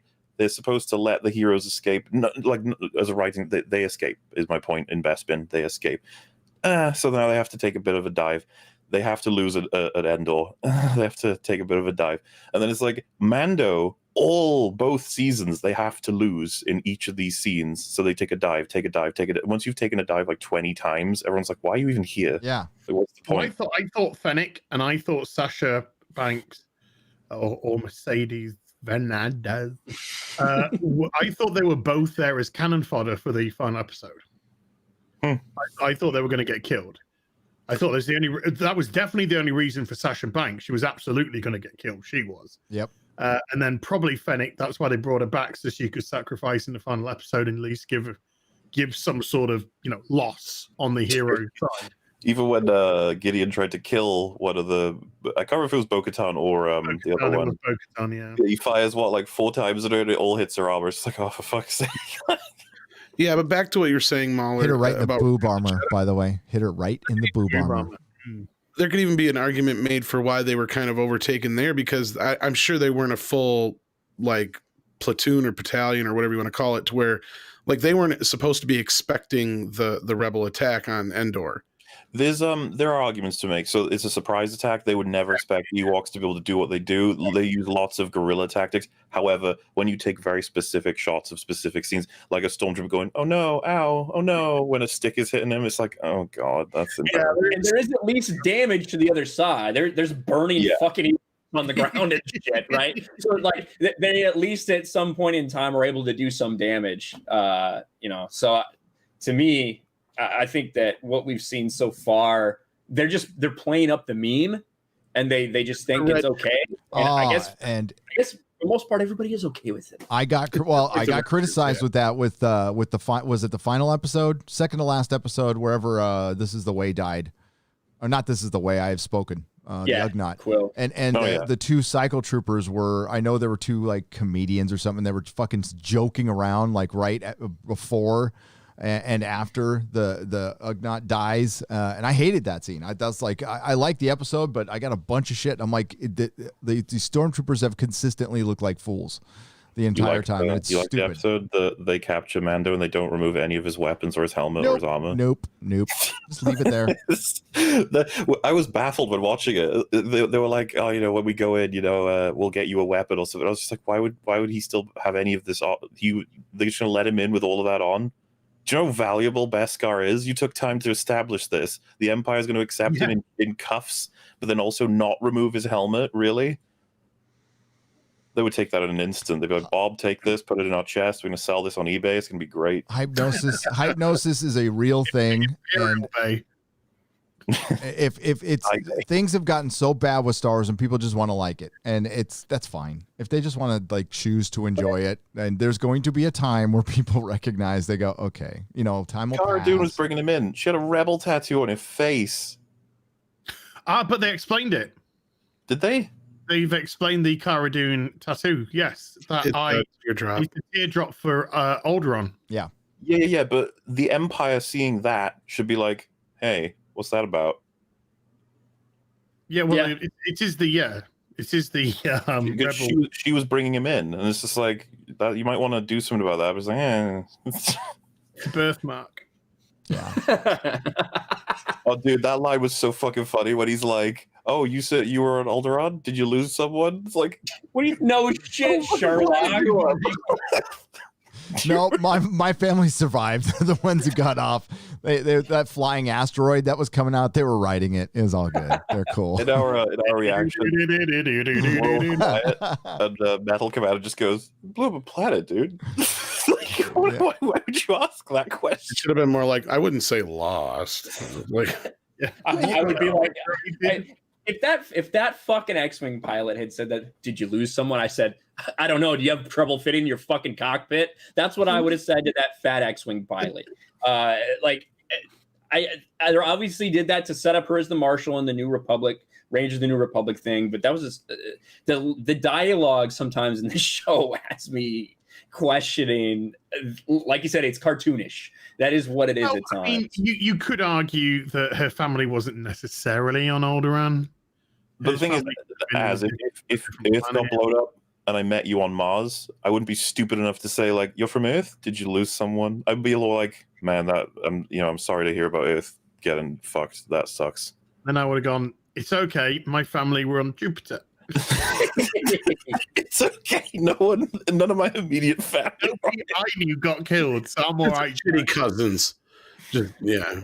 Someone in chat said Maul is real fun at parties. You don't understand. Me and my friends love this. We love laughing at the Mandalorian or just writing that we think is funny bad. Like we have so much fun with this. It's just like they have fun watching Batwoman.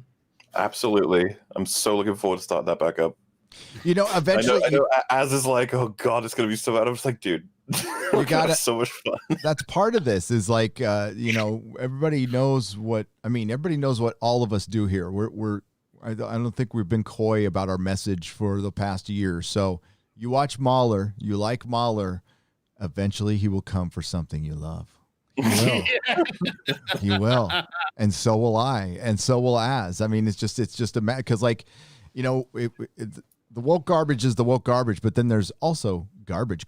And one could argue that Star Trek Discovery is more garbage than woke garbage. I would say it's one of the worst things out there. Mahler could get fucking just millions of clicks if you watch that show and tore it apart. Or just one single episode. That's what, Drinker did that. Drinker just like nabbed a Doctor Who episode on Az's suggestion, did Orphan 55, which is pretty fucking bad. And he did pretty well diving in and like just going, what the fuck is this? And yeah. It's good. It's very good video. Good stuff. But eventually we all come for something you love. It was more. We had one where we had Mr. H watch just start in on season 3 of Discovery, and that was one of our better videos.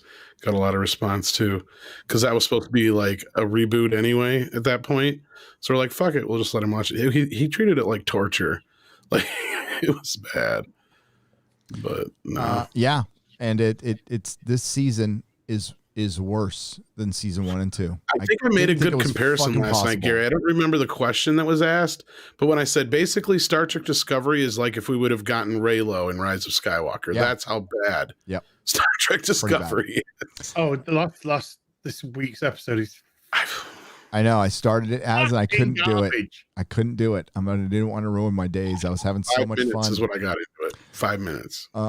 So I'm glad I watched it yesterday. I'm gonna get. We're gonna do some super chats. My time is gonna be running out in a half an hour, and I gotta bring in some members. So, it's Jupiter for £5 says, "Hi, I'm wondering what's your favorite Christmas TV special. One of mine is the worst week of Christmas, even though I can't stand the regular worst week of my life." Is that a show? The worst week of Christmas? I haven't heard of that. My favorite Christmas specials, is it like British? No, I don't know what that is.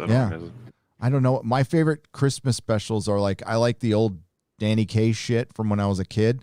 But I also, Voyage of the Damned from Doctor Who is my favorite Christmas special of anything. It's such a great one. I like specials. I like the fact that TBS has 24 hours straight of a Christmas story. Yeah. There you go. The Only Fools and Horses with Del and Rodney as Batman and Robin was fucking hilarious. Oh man, Only Fools and Horses. I remember that shit. That's going back. You can see what the millennials have to say about that.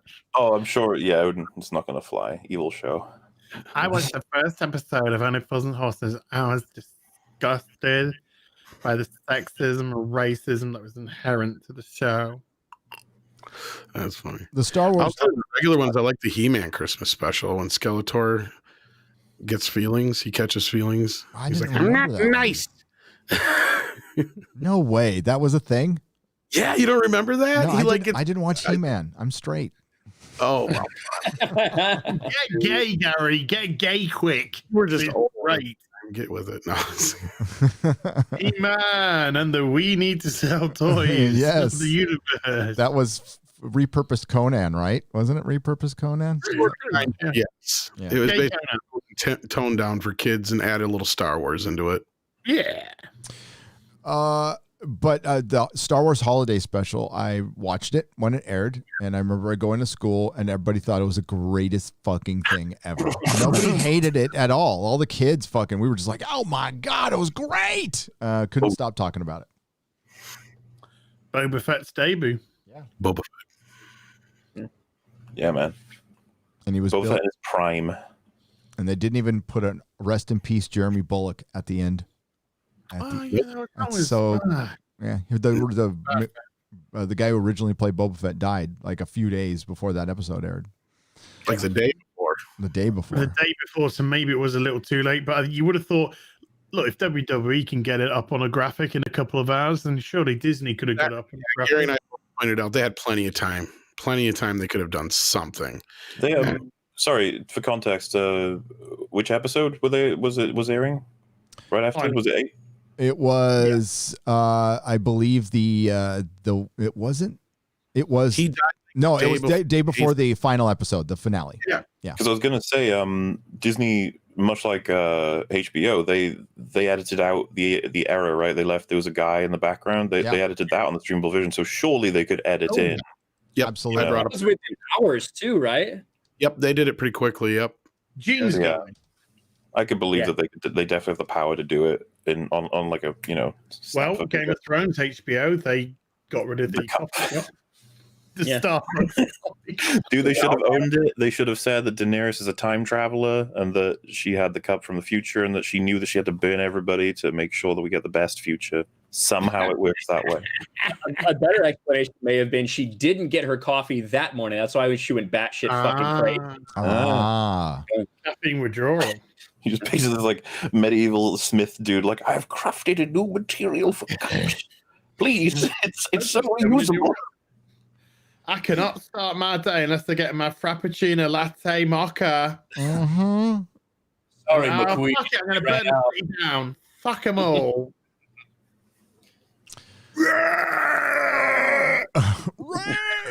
Merry Christmas to all the chat panel and to our host. This is the first one without Dad. You all have made the last few weeks more bearable with this little show. Merry Christmas, Gary, Melissa, and the boys. Thanks, Darkstar76. I knew your dad was not feeling well. I did not know he passed, so I'm sorry about that, buddy.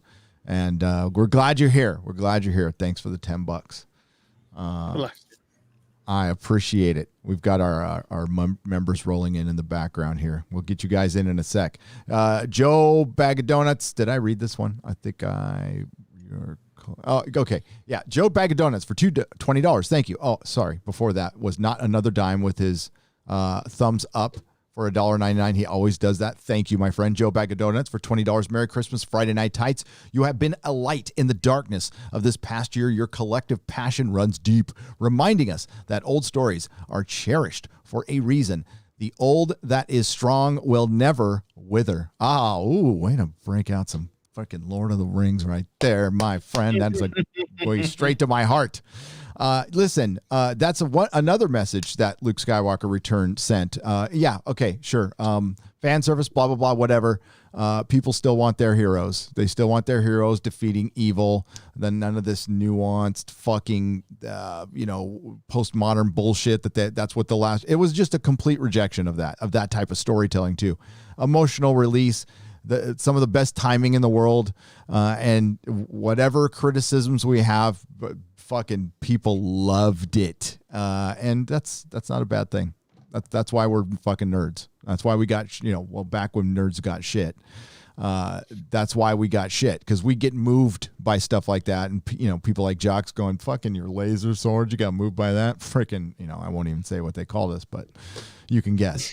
You're not allowed to say it. Not allowed to say it anymore. No. And I got called that all the time. Tomorrow, Mauler, I fancy some faggots. What about you? Yeah. Dude, tasty stuff. I thought you were talking about, incel simp and stuff. I don't want to ban anyone off Twitch. That would be awful. No. The Father will forgive us too. We actually have a priest in backstage here, folks. So we got it. I'm not British. I don't have the F word pass. Yeah, I don't either. You have the bundle of pork balls, mate. That's they're cooked in a nice gravy. Beautiful faggots. Mwah, beautiful. Mr. Brains, best make of faggots you can eat. Oh man, Natako for $20. Fag off you, please. I can't. Can I bum a fag off you, Mauler?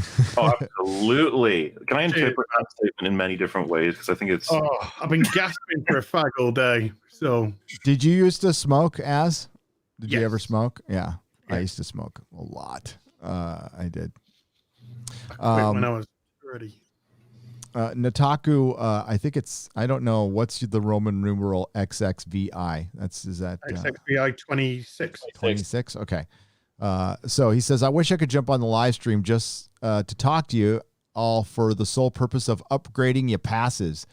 You ain't wigas and I can't say the next one. Congratulations, los hemos dado gracias por todo que ustedes hacen seguela verde para el fandom. I kind of know what I said a little bit there, but I can't find the subtitle button on here. There you go. I did not say, like the chicken is in the bathroom, All the fretting over, all these words being said on your stream. Then you just read something in Spanish. Could have been fucking anything, Gary. It could have been. It did. I just rattled it off. I know. I know, right? Big fat nerd for 10 pounds says, Hail Friday Night Tides, the awesome mods. Thank you to Nerdrotic tonight. You guys are great. Fucking Christmas duty. And all the chat. Merry Christmas, everyone. Here's hoping 2021 brings the fandom joy. A little bit. That would be nice to give fans what they want once in a while. It's not a bad thing. Merry Christmas, Friday Night Tights from Stargate 404. Hail, my friend. All right, we are at the 5 o'clock mark here, and I know that our dinner is cooking. So, you guys doing okay? Everybody here doing okay? If you guys need to bail, I'll probably take that opportunity to jump out. It's been a fun one, lads. Christmas, Merry Christmas, of course. It's past that for me now. 1 a.m. Boxing Day. Back to normal days, not cool days. Can't wait for Halloween and Christmas once again. Yeah.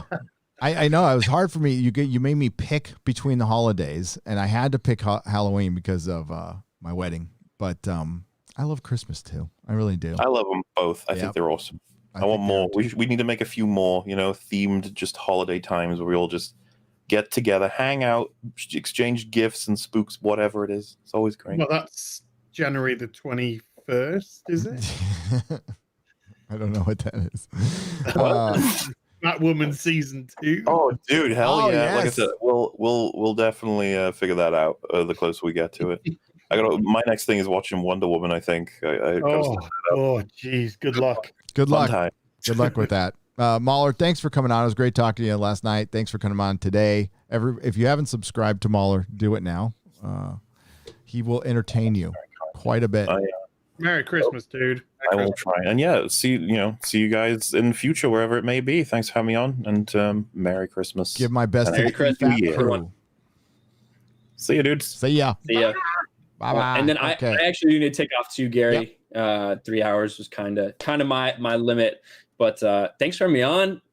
Wonderful Christmas for everybody. It's been a shitty 2020 for a lot of people, but I think everybody enjoys it. Like some people like, oh, don't stream on Christmas, don't make videos on Christmas. There's a lot of people that are still looking to do their thing. There's a lot of people who aren't able to be with whoever they want to be with right now because of whatever reason.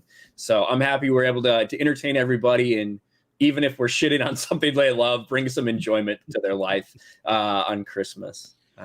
Merry Christmas to Tom and to Az and to all of you in the chat and to you, Gary. I'll talk to you guys later. Merry Christmas to you, Ryan. I appreciate you being here. And sorry, my cup of coffee's coming. You come on in.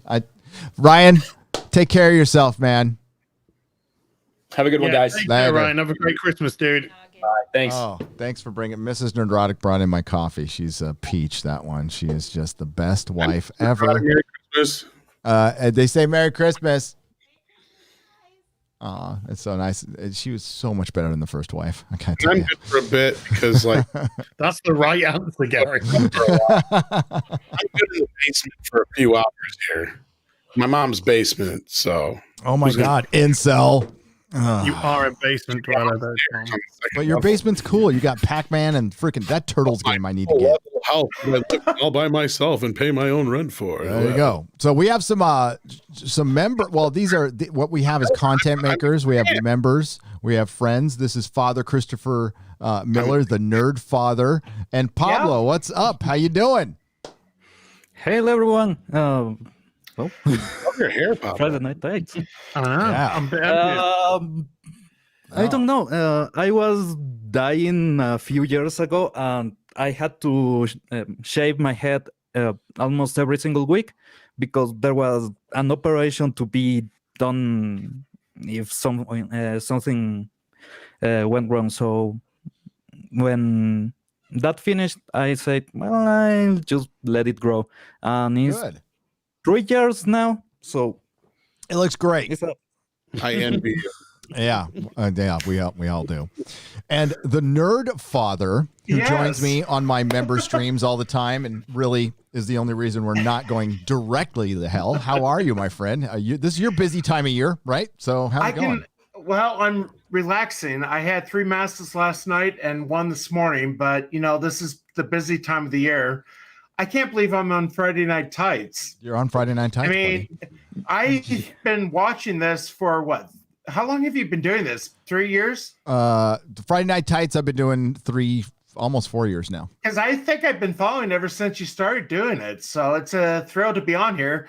Although I think Jeremy and Ryan left because they knew I was coming on. They did. They got right out of there. They're like, no way. They do that shit to me all the time. Yeah, they do. You can say shit, Father. Just don't take the Lord's name in vain. That's what he gets mad. So I know. Yeah, but I'll probably do it accidentally. Yeah, pretty much.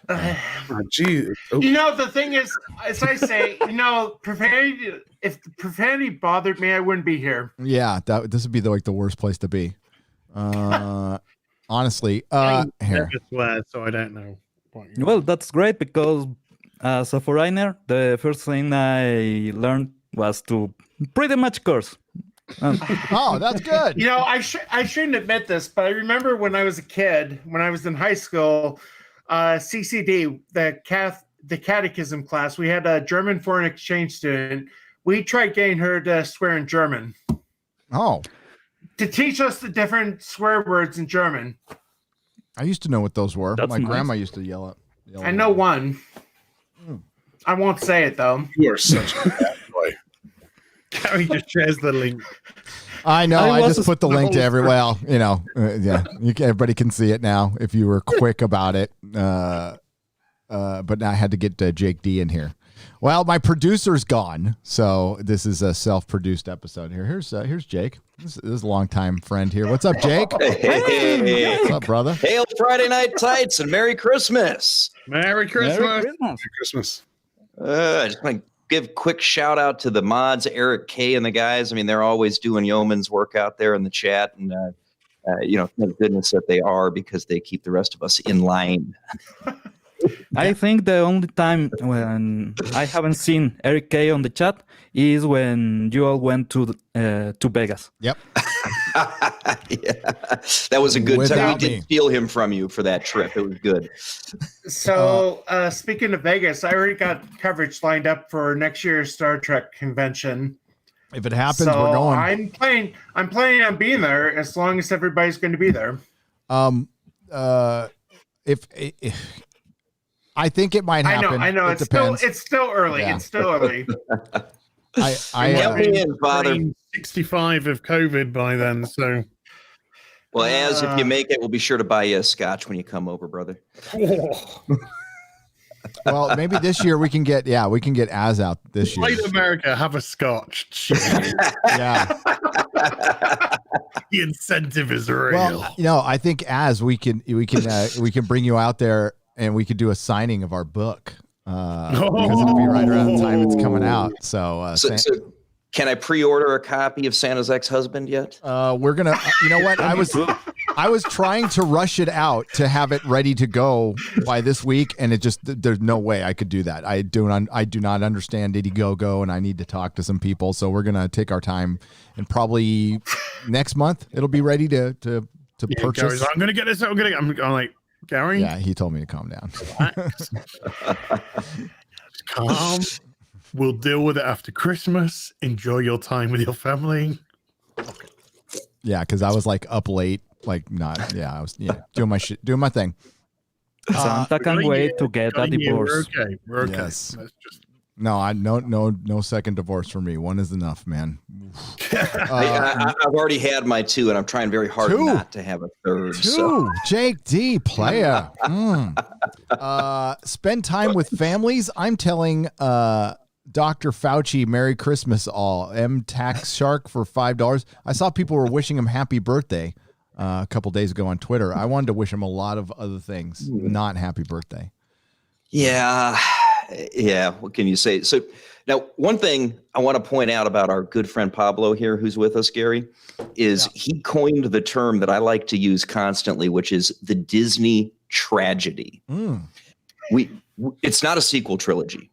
It's the Disney tragedy. That's good. And I like that.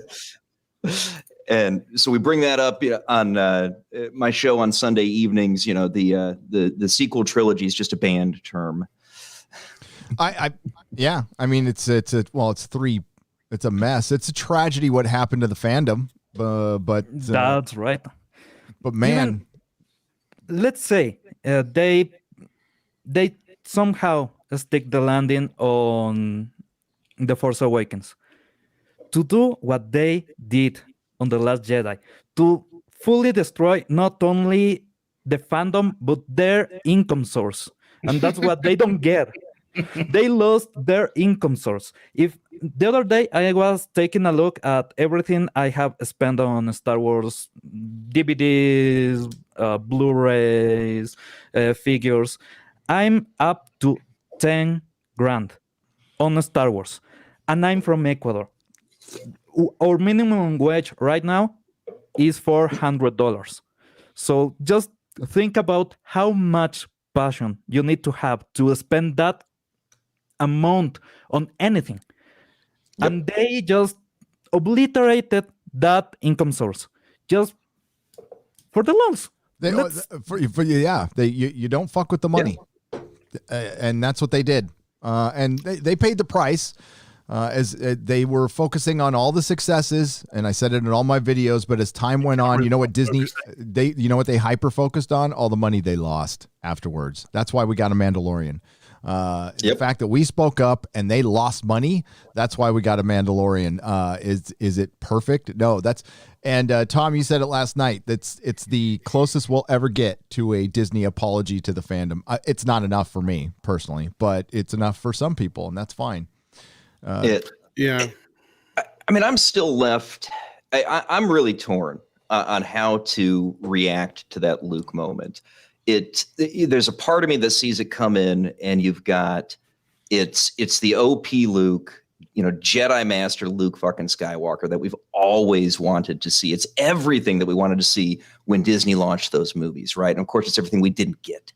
And in the chat when we were talking about that, I did a couple of streams on the topic, and it had grown men older than me who'd known Star Wars their whole life talking to me about how they wept when they saw that scene.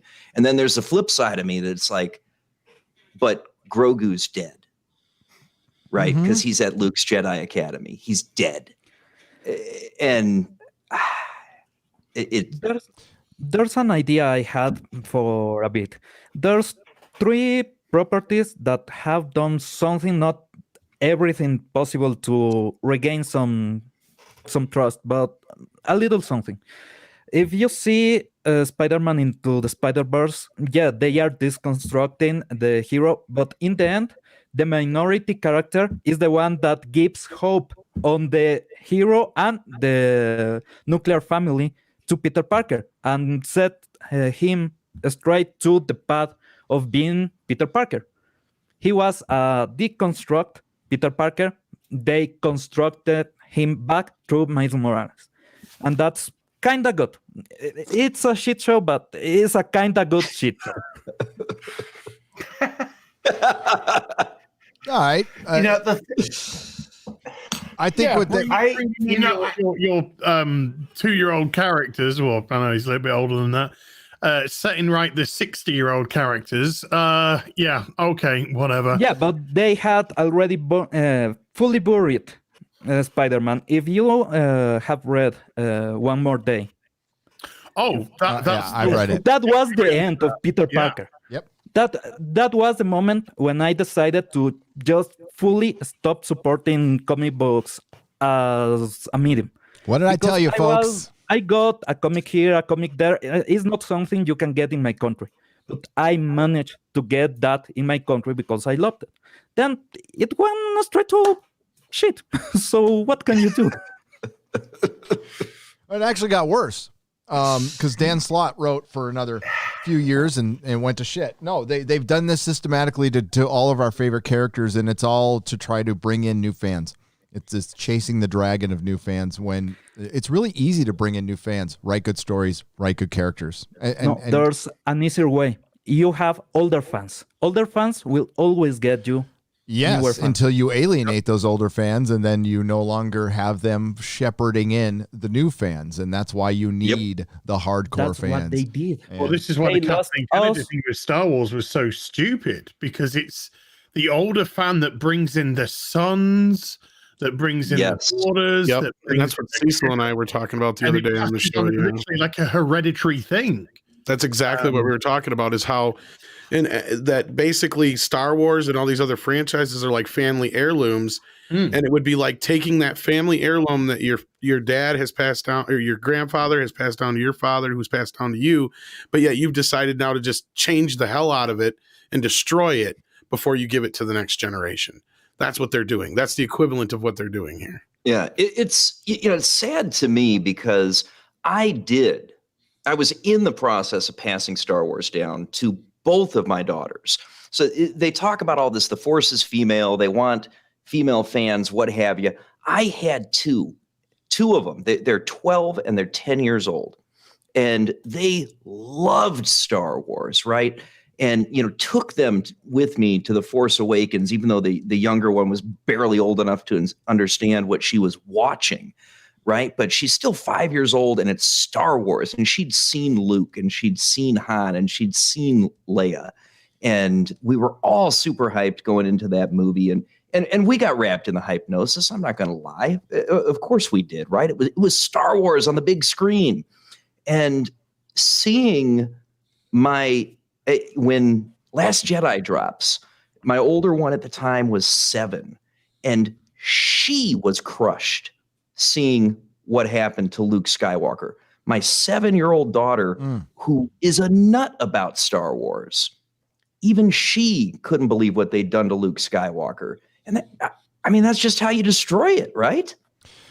Well, yeah, and it went against all the crap they did to Luke. Remember before this, they were saying, well, this is a kid's story. It's a kid's story. How's a freaking 7-year-old going to process what happened to Luke in Last Jedi?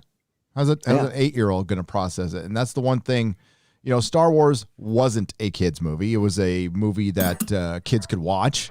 But no, I mean, like as I watched it as a kid, and I was in the theater, and I didn't understand everything I saw. I was 7. It was when Empire came out. Everything started clicking with me. But no, there's no way a kid can process that. That just shows that Kathleen Kennedy just didn't pay attention. I think as long as she got her agenda in, she looked at the one draft of the script from Rian Johnson, went, yeah. I'm in charge of Star Wars now. It's just all gonna it's like printing money to them. That's what it was. It's like this franchise is like printing money, and they got that response from the first movie, and that fan response from the first movie sealed Luke's fate. So that's why you have to be careful. I mean, it's great that you're enthusiastic, but we can be our own worst enemies sometimes by loving something a little too much and not having a critical enough eye. I'm guilty of this too. I helped bring in One More Day and Dan Slott with by selling those books and pushing Straczynski and stuff. It's partially my fault. So I won't make that mistake again. There's a point where we got to go enough. We sealed Luke's fate with the popularity of The Force Awakens, and people were totally okay with him not being in the fucking movie at all, and not saying a word.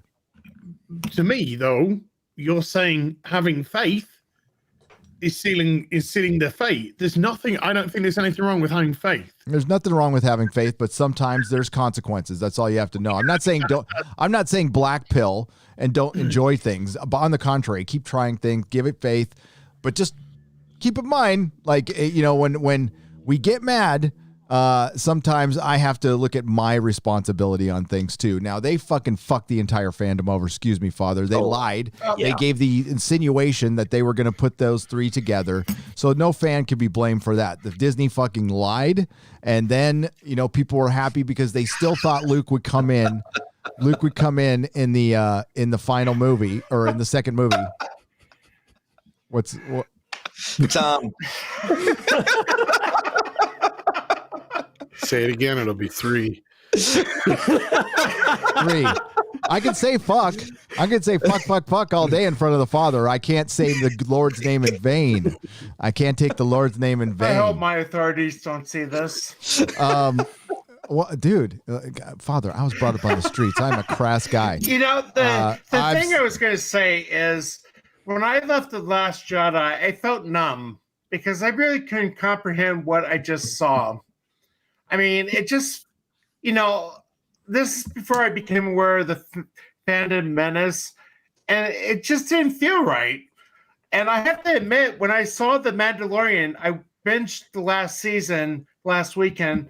I'll admit, I said, oh, hell yeah, when I saw Luke on there. And I understand. I mean, it's not perfect, but it felt like what Star Wars should be. What I saw at The Last Jedi, and I watched, I paid $5, so I didn't spend a lot of money to see the Rise of Skywalker.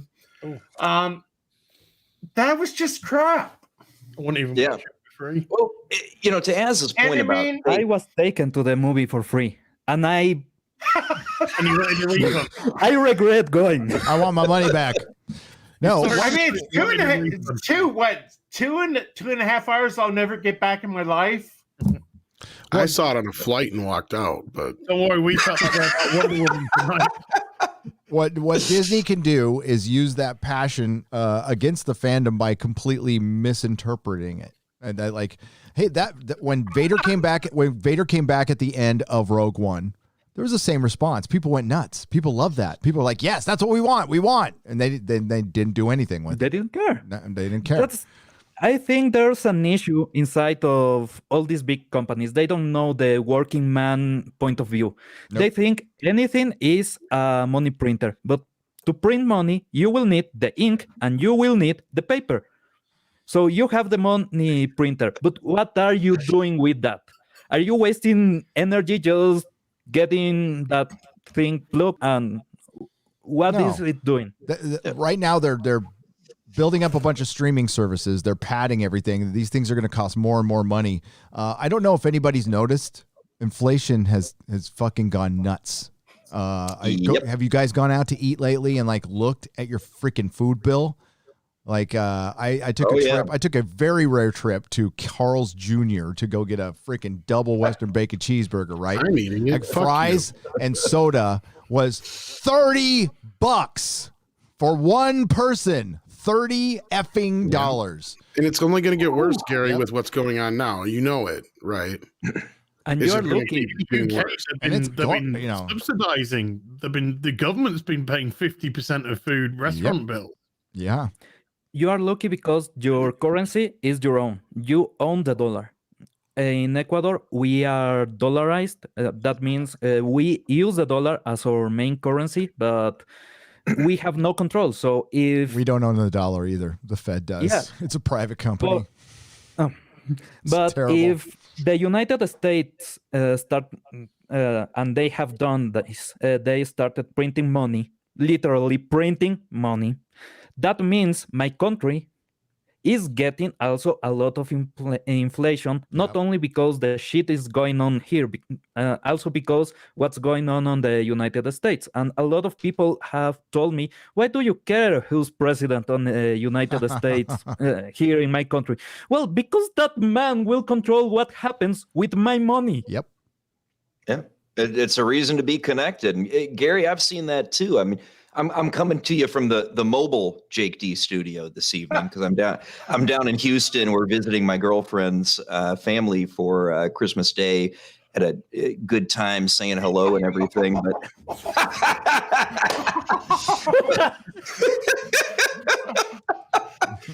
wonderful. We've seen that too, right? Just going out to eat while we're down here out of town. It's a lot more expensive than it was even 6 months ago. Yeah, no, I could not believe that when I saw that. I'm like, well, I mean, this is why it's a rare trip, and I'm not going back. It wasn't worth $30 damn. I went to a place. There was a place called The Counter. That was it's a LA restaurant. That's the best burger I've ever had, and I paid $30 for it. But it was worth it. It was a gourmet, like amazing freaking burger. It was gaudy, and I wanted to pay $30 for something, because it was stupid to pay $30 for something like that. But it was worth it. And now I just paid $30 for a Western bacon cheeseburger with like bacon that was like freaking hours old. Wasn't even a good Western bacon cheeseburger. It was just, oh my God. I was like, I'm never doing that again.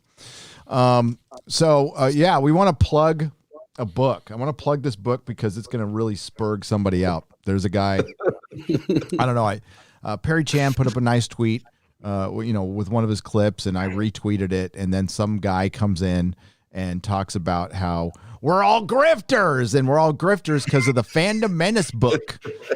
Steven So wrote a a real book. grifter told you that you're a grifter. A grifter told me that I'm a grifter, and I'm like, well, he knows what a grifter is. But yes, Yeah. I do believe the author Stephen Walton wants to make money on the book that he wrote, and he is chronicling the Fandom Menace. You don't have to buy it. It's okay, but I'm going to pull up the link here. I will be writing a chapter for this book. In As a the matter of words fact- of that German guy, how dare you?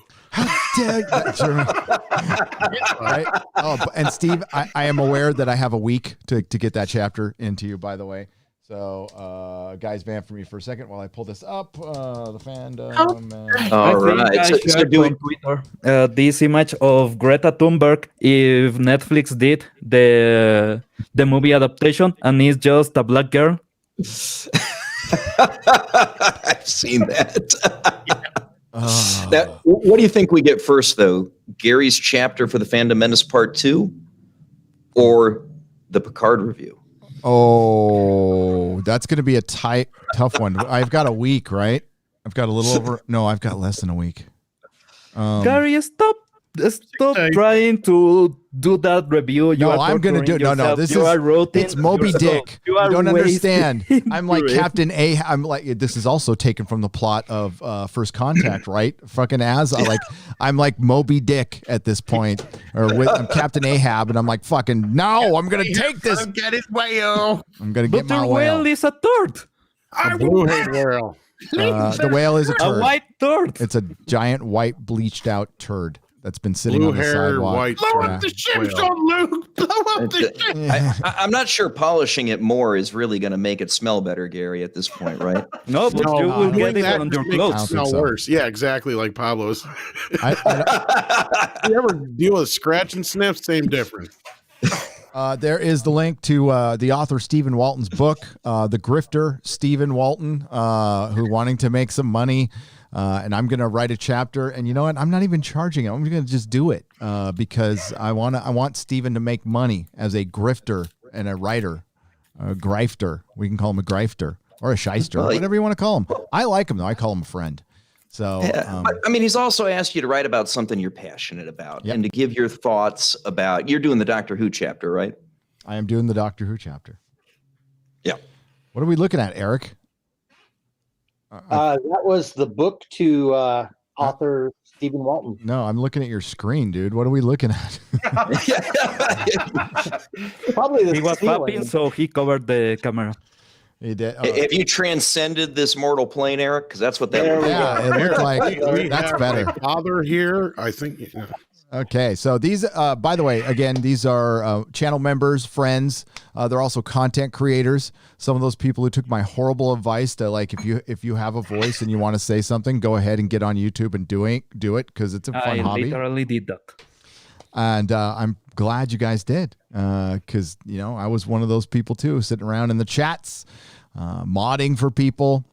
I was kind of a shitty mod, to be honest with you. Yeah. I would just You like are probably the worst mod we've ever had. Yeah, dude.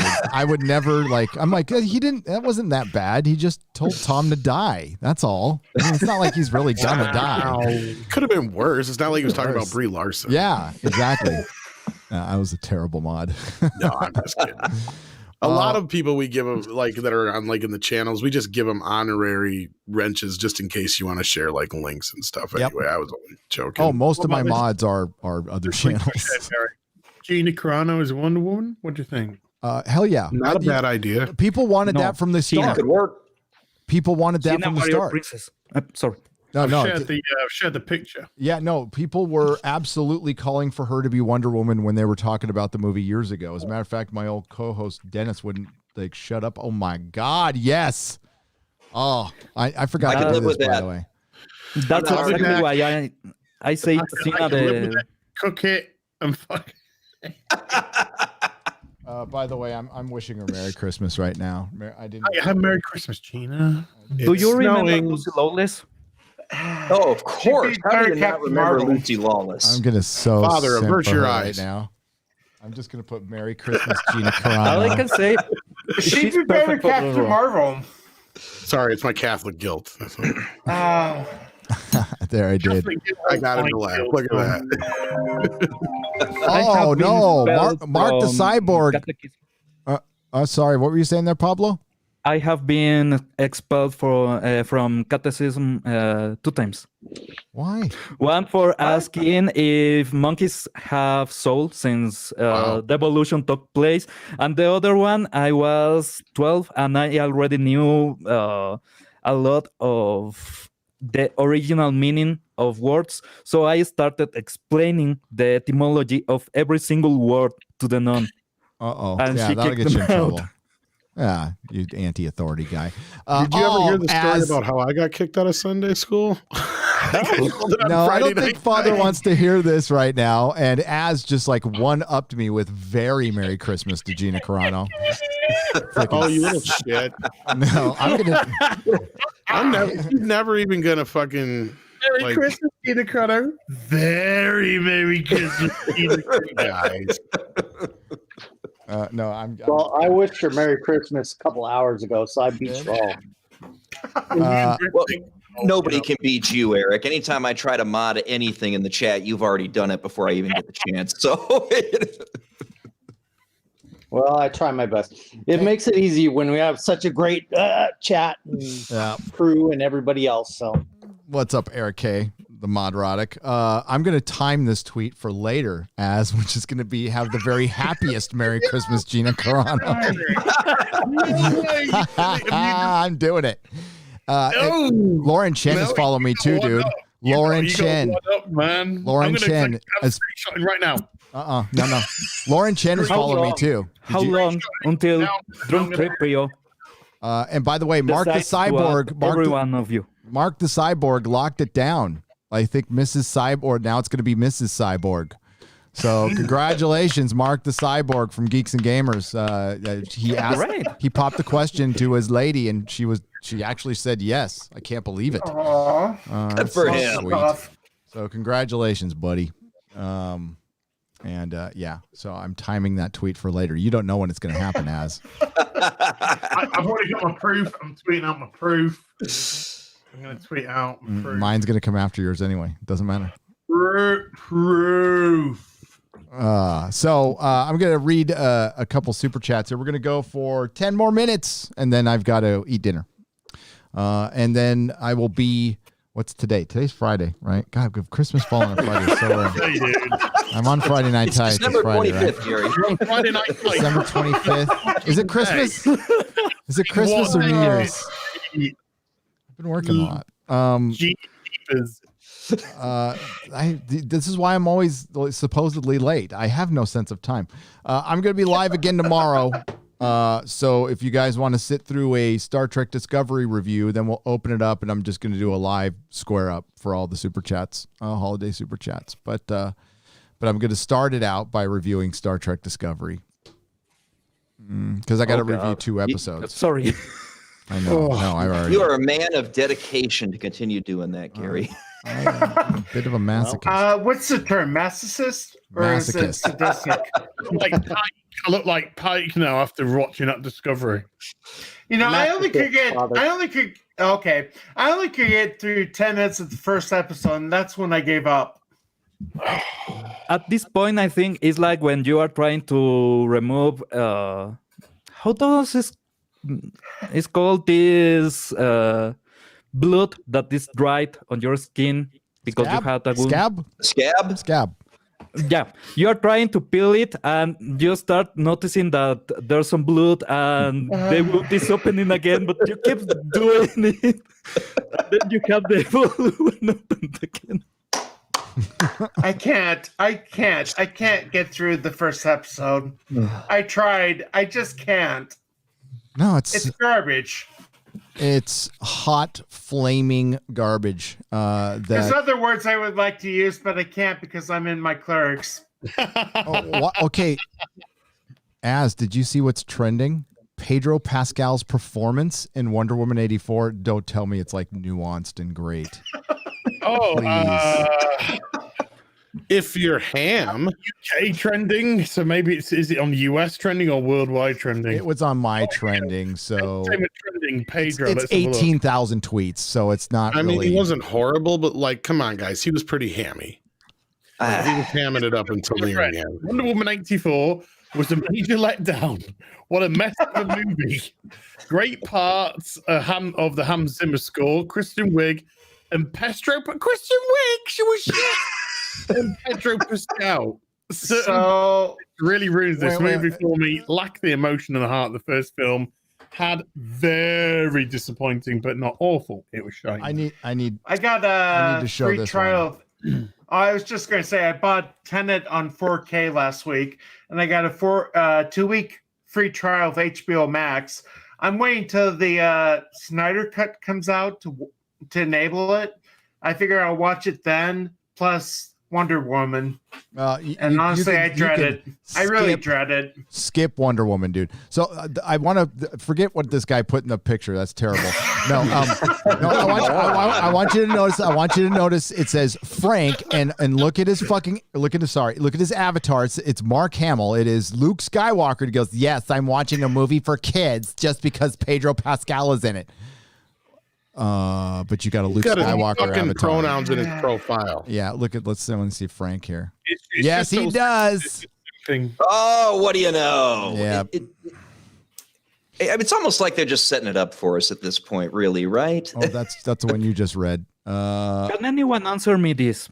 Does this movie has buttholes? Like Cats, there's a butthole version? Oh, the CGI, right. The butthole cut. The butthole cut. Maybe. You know what? Maybe they do because there's the cheetah butthole cut. Maybe. I don't know. Fleetwood. The fastest asshole there. This is a bunch of simping. Remind everybody that there is a father present. So it's a bunch of forgive us, Father, please. It's Friday Night Tights. It's simping for Pedro Pascal. That's all this is. It's pretty much just simping for Pedro Pascal. Oh my And God. we can all subscribe to the Nerd Father and save our souls. So we can. This is the second time. Oh, it take a little bit more than that. This is the second time that Pedro Pascal's been in Wonder Woman. What is it? Because he was also in the pilot for the failed Wonder Woman. That's true. That is very true. Whoa! What? Pedro Pascal was in the David R. Kelly one. Mm-hmm. Which I didn't think it was. I didn't think it was that bad. Pilot, yeah. Yeah, I watched it and I didn't think it was. I've seen much worse. As a matter of fact, on CW called Batwoman and everything else. I don't know how that. That maybe that's when they had standards, but. If you watch the pilot, it's not that bad. And you tell me what you think, because I personally think this is a fantastic shot of the movie. I think so too. I think it's. How is he keeping his eyes up? Uplifted by this. I feel pretty uplifted by it myself. I mean, she did a great job as Kelly on the Orville, but she is. I think you mixed whatever service Wonder Woman is on and Pornhub.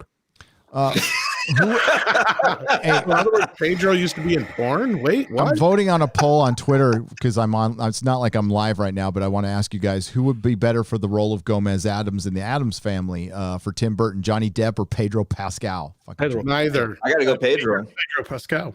I go with Johnny Depp has this Rami weird Malek. quirk, so he will be terrible. Gomez Adams is a straight, nice gentleman, totally bonkers, but he's supposed to be. straight. Yeah, he's supposed to be. He's supposed to be like the straight fatherly type. By the way, it's a great damn show. It's a great cartoon, and I love the movies, the other movies too. So I think Rami Malek would make the better choice. Rami Malek. Yeah. That's a good discussion. Christina Ricci and Rami Malek. That'd be my choices. Also, this is the second Pedro Pascal film I've seen today because he's the villain in Equalizer 2. That's right. That's right. I completely forgot Equalizer 2. I have had a Pedro Pascal day. You have, Pedro. You do seem to be enjoying your Pedro there, as I know. I mean, I want to give him credit for one thing. He understood that the fans were enraged by his actions, so he stopped being an asshole. And you know what? Yeah. That's enough. Sometimes Brie Larson never stopped being an asshole, so now she is fully hated. In one point, you gotta say, okay, I'm screwing this up. I gotta take a step back and just don't get everybody on pitchforks by anything I say. So, hey, Gary, do you go with the finger Brie? Do I want to what? Finger Brie? You will get the splinters. To finger Brie. Do I want to finger Brie? No. You are trying to. I would rather have you did it. Good. You will get the splinters all over your. Yeah. I've already Do I got have to leave? Stop doing that, No, you that don't. cheese, man. It's Brie. Fingering Brie. Yeah, but somebody else might want to eat some. What, his cat? Never mind. Az is the only one there. Now you're not going to be able to poop for a week. Oh my God, Father. It was your choice to come here. I'm sorry. This is a test, Father, and you are going to make it to heaven because you made it past this. I'll say some prayers for you. Can you believe Brie Larson one day was, I need an artistic name. What is a good French name? I know, a cheese. Cheese? Why not? That was probably, I doubt she thought of it. It was probably an agent. Yeah. Shout out to Drunk 3PO, by the way, the OG Gina Carano simp. By the way.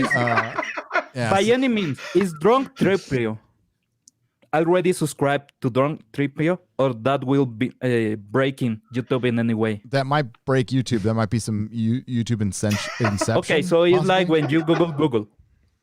I mean, there needs to be a sober 3PO. That would probably be it. But simp there's 3PO. sober R2D2. Sober He has a R2D2. channel and it's great. I want a meth 3PO. Meth 3PO would be good. Yeah. Scottish Nerd for £2 says nobody will out-simp drunk 3PO. Sober for R2D2 though. You're right. You're right. Well, R2 Re2 or no? Sober R2D2.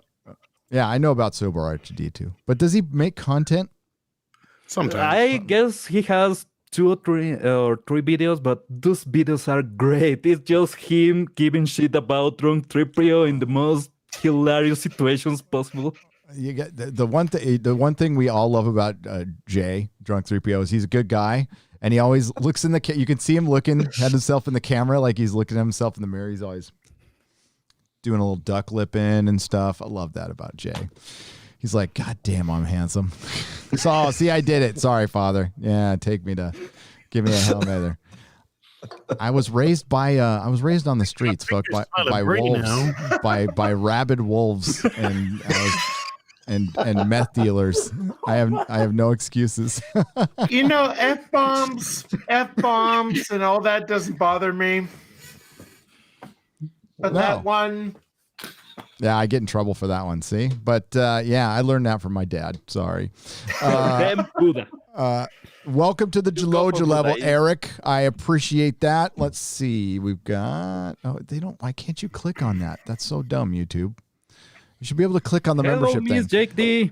I am Dursk. Welcome to the She's delivering the goods. I didn't realize she was behind me there, but need a little more caffeine to keep going keep up with you guys. I am Dursk. Welcome to the Geloja level. I appreciate it. And okay, and then Joseph Font, welcome to the Proto Molecule level. Those are the new memberships. We're gonna have a member stream this Sunday, 10:30 a.m. Father Christopher Miller might be there to hand out my punishment. And the penance I always wanted to give is to cut down the mightiest tree in the forest with a herring. Okay. Can it be? You remember can it be where that's from? Yes. But only after you deliver a couple shrubberies. Yes. A herring-shaped saw. So we're gonna wrap this one. Thank you for the super chats again. I got some from last night. So tonight I'm gonna mop up and we're gonna take care of, give them all their individual due on Saturday. Probably around noon, so around the time what a nooner, well, not the normal nooner because they'll start at 2 or 3. What an earlier nooner, and I'm going to review Star Trek Discovery and do a square up. Let's go around the horn and people can plug their channels and tell us what they're all planning for the week and the New Year's. And we'll start with Eric K. What are you going to do? Hey, thank you for everybody for making it a great year. Merry Christmas, happy holidays to all. You all see me around everywhere because everywhere I stop, they make me a mod, it seems like. So guilty. But take care, everybody. Happy holidays. And next year will be a much better year than this year. So thank you, everyone. Thanks, Eric. Jake D.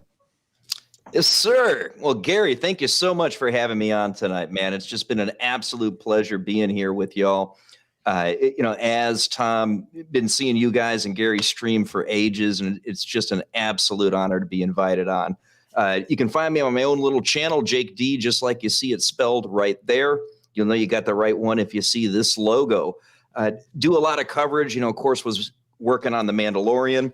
I seem to be about the only person in the Fandom Menace covering The Stand, which has worked out pretty good for me. It's my first 1,000-view video, first 100-hour video, so I'm really pleased with that. It's going nicely. Appeared in The Strand? The Stand. Who just appeared in it? Well, we had Heather Graham. Pedro Graham. On Is The he in Stand? it too? Oh yeah, I think I just saw it on the Tinterwebs. He's going to be on The Strand. He's getting a lot of work. The Stand. Not Stephen King's The Strand. Strand? The Stand. Stand. I heard it wasn't very good. Is it good, Jake? All right. Leave me be. Leave you Brie? Your I'll leave finger you probably Brie. smells better. To Brie or not to Brie? That is the question. Leave you Brie. Yeah, we also have, every Sunday we do a show that starts a couple hours before the Inquisition, cuts off right about when you guys get started. Have a panel of folks that you've seen in the chat quite a bit. Give a quick shout out to Matt at Foul Bowel Productions, who's a frequent guest, Vigilante Williamson, 32 Flavors of Nick Weiser. Those guys and a few others join me every Sunday evening. And we talk about a lot of the stuff that you see here on FNT and the Inquisition. And we just have a really good time. And it's, it's a fun panel. And again, it's just been an honor to be here tonight. Thanks, Jake. Pablo, plug whatever you like. Yeah. In YouTube, I'm Geektropology. Is misspelled because I didn't care. I was doing just this random name, and well, somehow I have 13 subscribers, and that's 13 too much. Hey, we'll get you up to at least 15, I think, tonight. I think we can do that. I think we can. Yeah, that's me. I don't know. I didn't gain any subs for like 3 weeks. It was crazy. But it's turned back on. So thanks. Once Pablo, YouTube thanks for coming on. Subscribe my best friend, and yeah, I had 5 subscribers. Then I was on 4 subscribers, and he called me, dude, I'm unsubscribed from your channel. What's happening? Did you close your channel? No, not. YouTube don't like me. That's all. No, YouTube doesn't like anybody. Don't worry about it. It's not. YouTube don't like themselves. I was unsubscribed from Yellow Flash's channel while I was on his channel. Fuck. While I was on his channel. I've unsubscribed from you. Yeah. I've never been unsubscribed to you. I think the winner is when I was unsubscribed from Midnight's Edge. That was that wins. Yeah, I think that was that the winner wins. of them all. That's impressive. Considering how much I go to the channel, yeah. Yeah. Seeing that you have access to it too might be kind of important. Yeah, I mean, I'm a wrench on it, for fuck's sake. Yeah, sorry. See? It's Friday Night Tights. Father knew what he was getting into. And speaking of that, the Nerd Father, Father Christopher Miller. I'm going to spend a little bit extra time up praying for you guys tonight. Thank you. I appreciate it. Like I said, it's an honor to be on here with you. I've been following Friday Night Tights pretty much since it started. So to be able to be on with Az and Tom, it's a great thrill. My little channel is a mixture of theology and nerd culture. So Nerd Father, because I'm a priest and I'm a nerd. One of the things we've done on my channel, we've done a first Saturday stream of faith and fantasy, a mixture of theology and, like Lord of the Rings and nerd culture. So I think we're going to try to do that next Saturday. I love that. That's brilliant. Yeah. I'm just looking through these. Look at that. These are my, I just thinking of that. I picked up a few years ago. I picked up a comic from one of the stores of Superman 2. They did it as a Daily Planet newspaper. They did like an adaptation to it. That's cool. Pretty much. I'll send you. I'll send you an image of it. Yeah, I haven't seen that. I mean, I know they did Wednesday Comics, which I loved. Every shop owner hated them, but I loved it. It was like a little magazine. Like Ian posted, like how they used to do it with the movies. I think they did this with Superman 2. I thought I had everything they made for Superman 2. Maybe not. Really? I'll send it to you. Oh yeah. That's cool. Oh yeah. Christopher Reeve's Superman was the first movie I ever saw with my grandfather in a VHS. Wow, that's cool. That's brilliant. Tom, what would you like to plug? Steve Kenobi's got a channel. He doesn't want you to subscribe, so go subscribe to Steve Kenobi.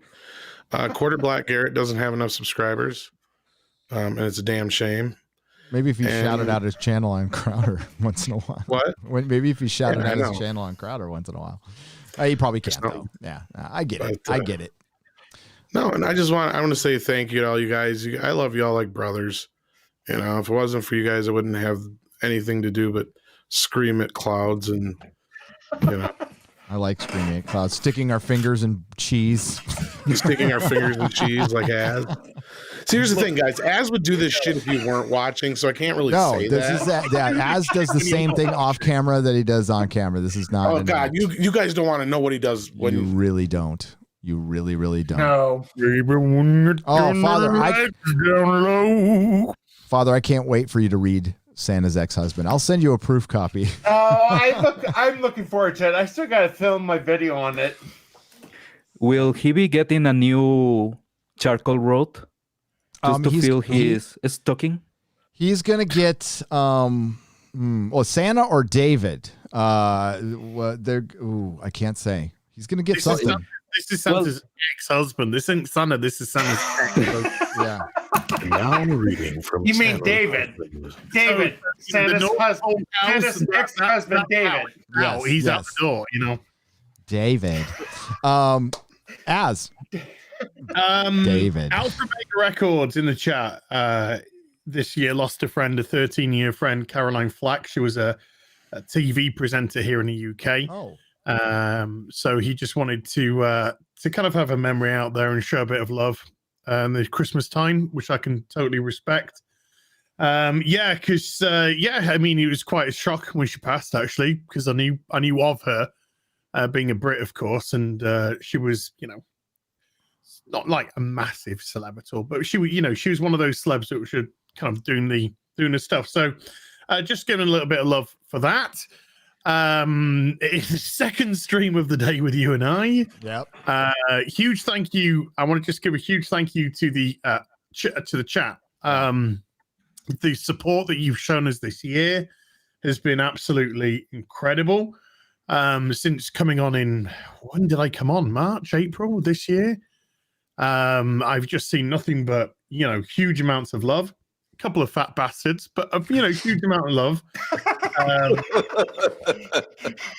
for all of us. And I really do appreciate you coming and hanging out with us and just making this show just such a wonderful experience to do, because it's fun to do with the guys. But when we look at the chat, when we see you laughing, when we see you participating, it just gives us such a lift. It's such a thrill to be able to entertain and hopefully, for the few hours that we do this a week, put a little bit of a smile on your face, because it has been a very, very difficult year, regardless, personally, for pretty much everybody, and we've all struggled mentally. We've all struggled with what's been going on, and it's great that we've got such a wonderful community and a wonderful solidarity between us. And I've been fingering Brie. Just to mention, there's someone that literally is called Bastard on the chat, and he's an incredible guy. Yes, so he is. We have a bastard on our community, and he's the best bastard we can have. He's the best. He is our bastard. He's our bastard. And by God, we love him. I'm a bastard too. I don't know who my father is. So, Az, thanks for being on, Tom, and Jake and Pablo and Father. Thank you for all your support. And we're gonna get. I'll get some more members on next Friday for New Year's. We'll send the message out. Eric K, I can't thank you enough for. I mean, I couldn't believe you were there last night and at that last minute, impromptu stream that turned into almost a 5-hour affair. It ended at 5:30 in the morning. Yeah. I was sleepy. I was really, really tired, and you were still joking so hard I couldn't sleep. Oh my God, it was so funny. Last night was it was just supposed to be like an hour. That's how it goes. But I was thinking about everyone who isn't with somebody right now. And I talked about being locked up and being during Christmas, and it was just a very somber time. So it was nice to if I could help you guys 1,000th as much as you've helped me and my family. Fuck you, Gary. Fuck Have you. the very happiest Merry Christmas, Gina Carano. And with that, I win. I always win.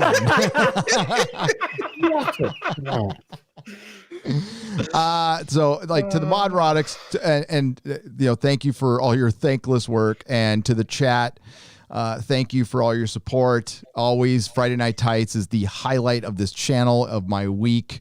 And I get to live stream with so many freaking cool people. Even Doomcock on the Inquisition. I love that show as well, and I'm gonna keep doing it as long as you guys want it. And I mean, I can't thank you guys enough for this year. I can't tell you how screwed we would be without you guys. This was not supposed to be a job that was supposed to support family or anything, and it won't be forever. But you guys made that happen, and I can't thank you enough. So everybody have the merriest of Christmas. Have a very happy New Year. I will see you before then, and I'll be live tomorrow again. So for Odin, for Comics Division, for Quarter Black Garrett, Jeremy with his 17 channels, and Ryan, the cranky little bastard that he is. Could you imagine when Ryan turns into a grumpy old man? Yeah, I don't know. And Lady Gravemaster. Lady Gravemaster, Perry Chan. Yeah, and just The legend. you can subscribe to everybody. Their links are in the description below. We've got some credits now that Perry put together of all the members. I've been promising this forever, but all the members and people from Patreon, you've all been put on the credits. So if you want to see your name, just stay tuned. It'll be up there. And everybody, take it easy. If I can get to the intro, there we go. Boomerit.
What is going on here? Jeremy, the fucking ghost! Fuck you, Ryan. Every fucking time. What the fuck? You're scaring the old ladies.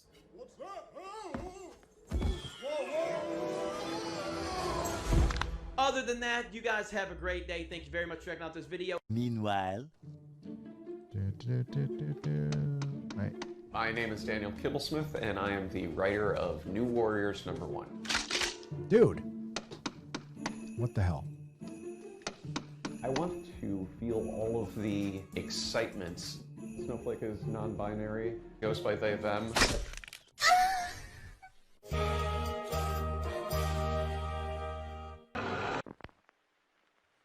Nerdrotic.com.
Merry Christmas, Charlie Brown. That was terrible.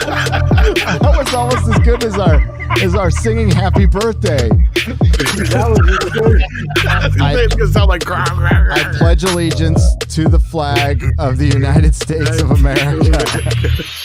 I don't know that shit. To the republic for which it stands, one nation under God, indivisible, liberty, and justice. You get the lyrics wrong on that one. And justice for all.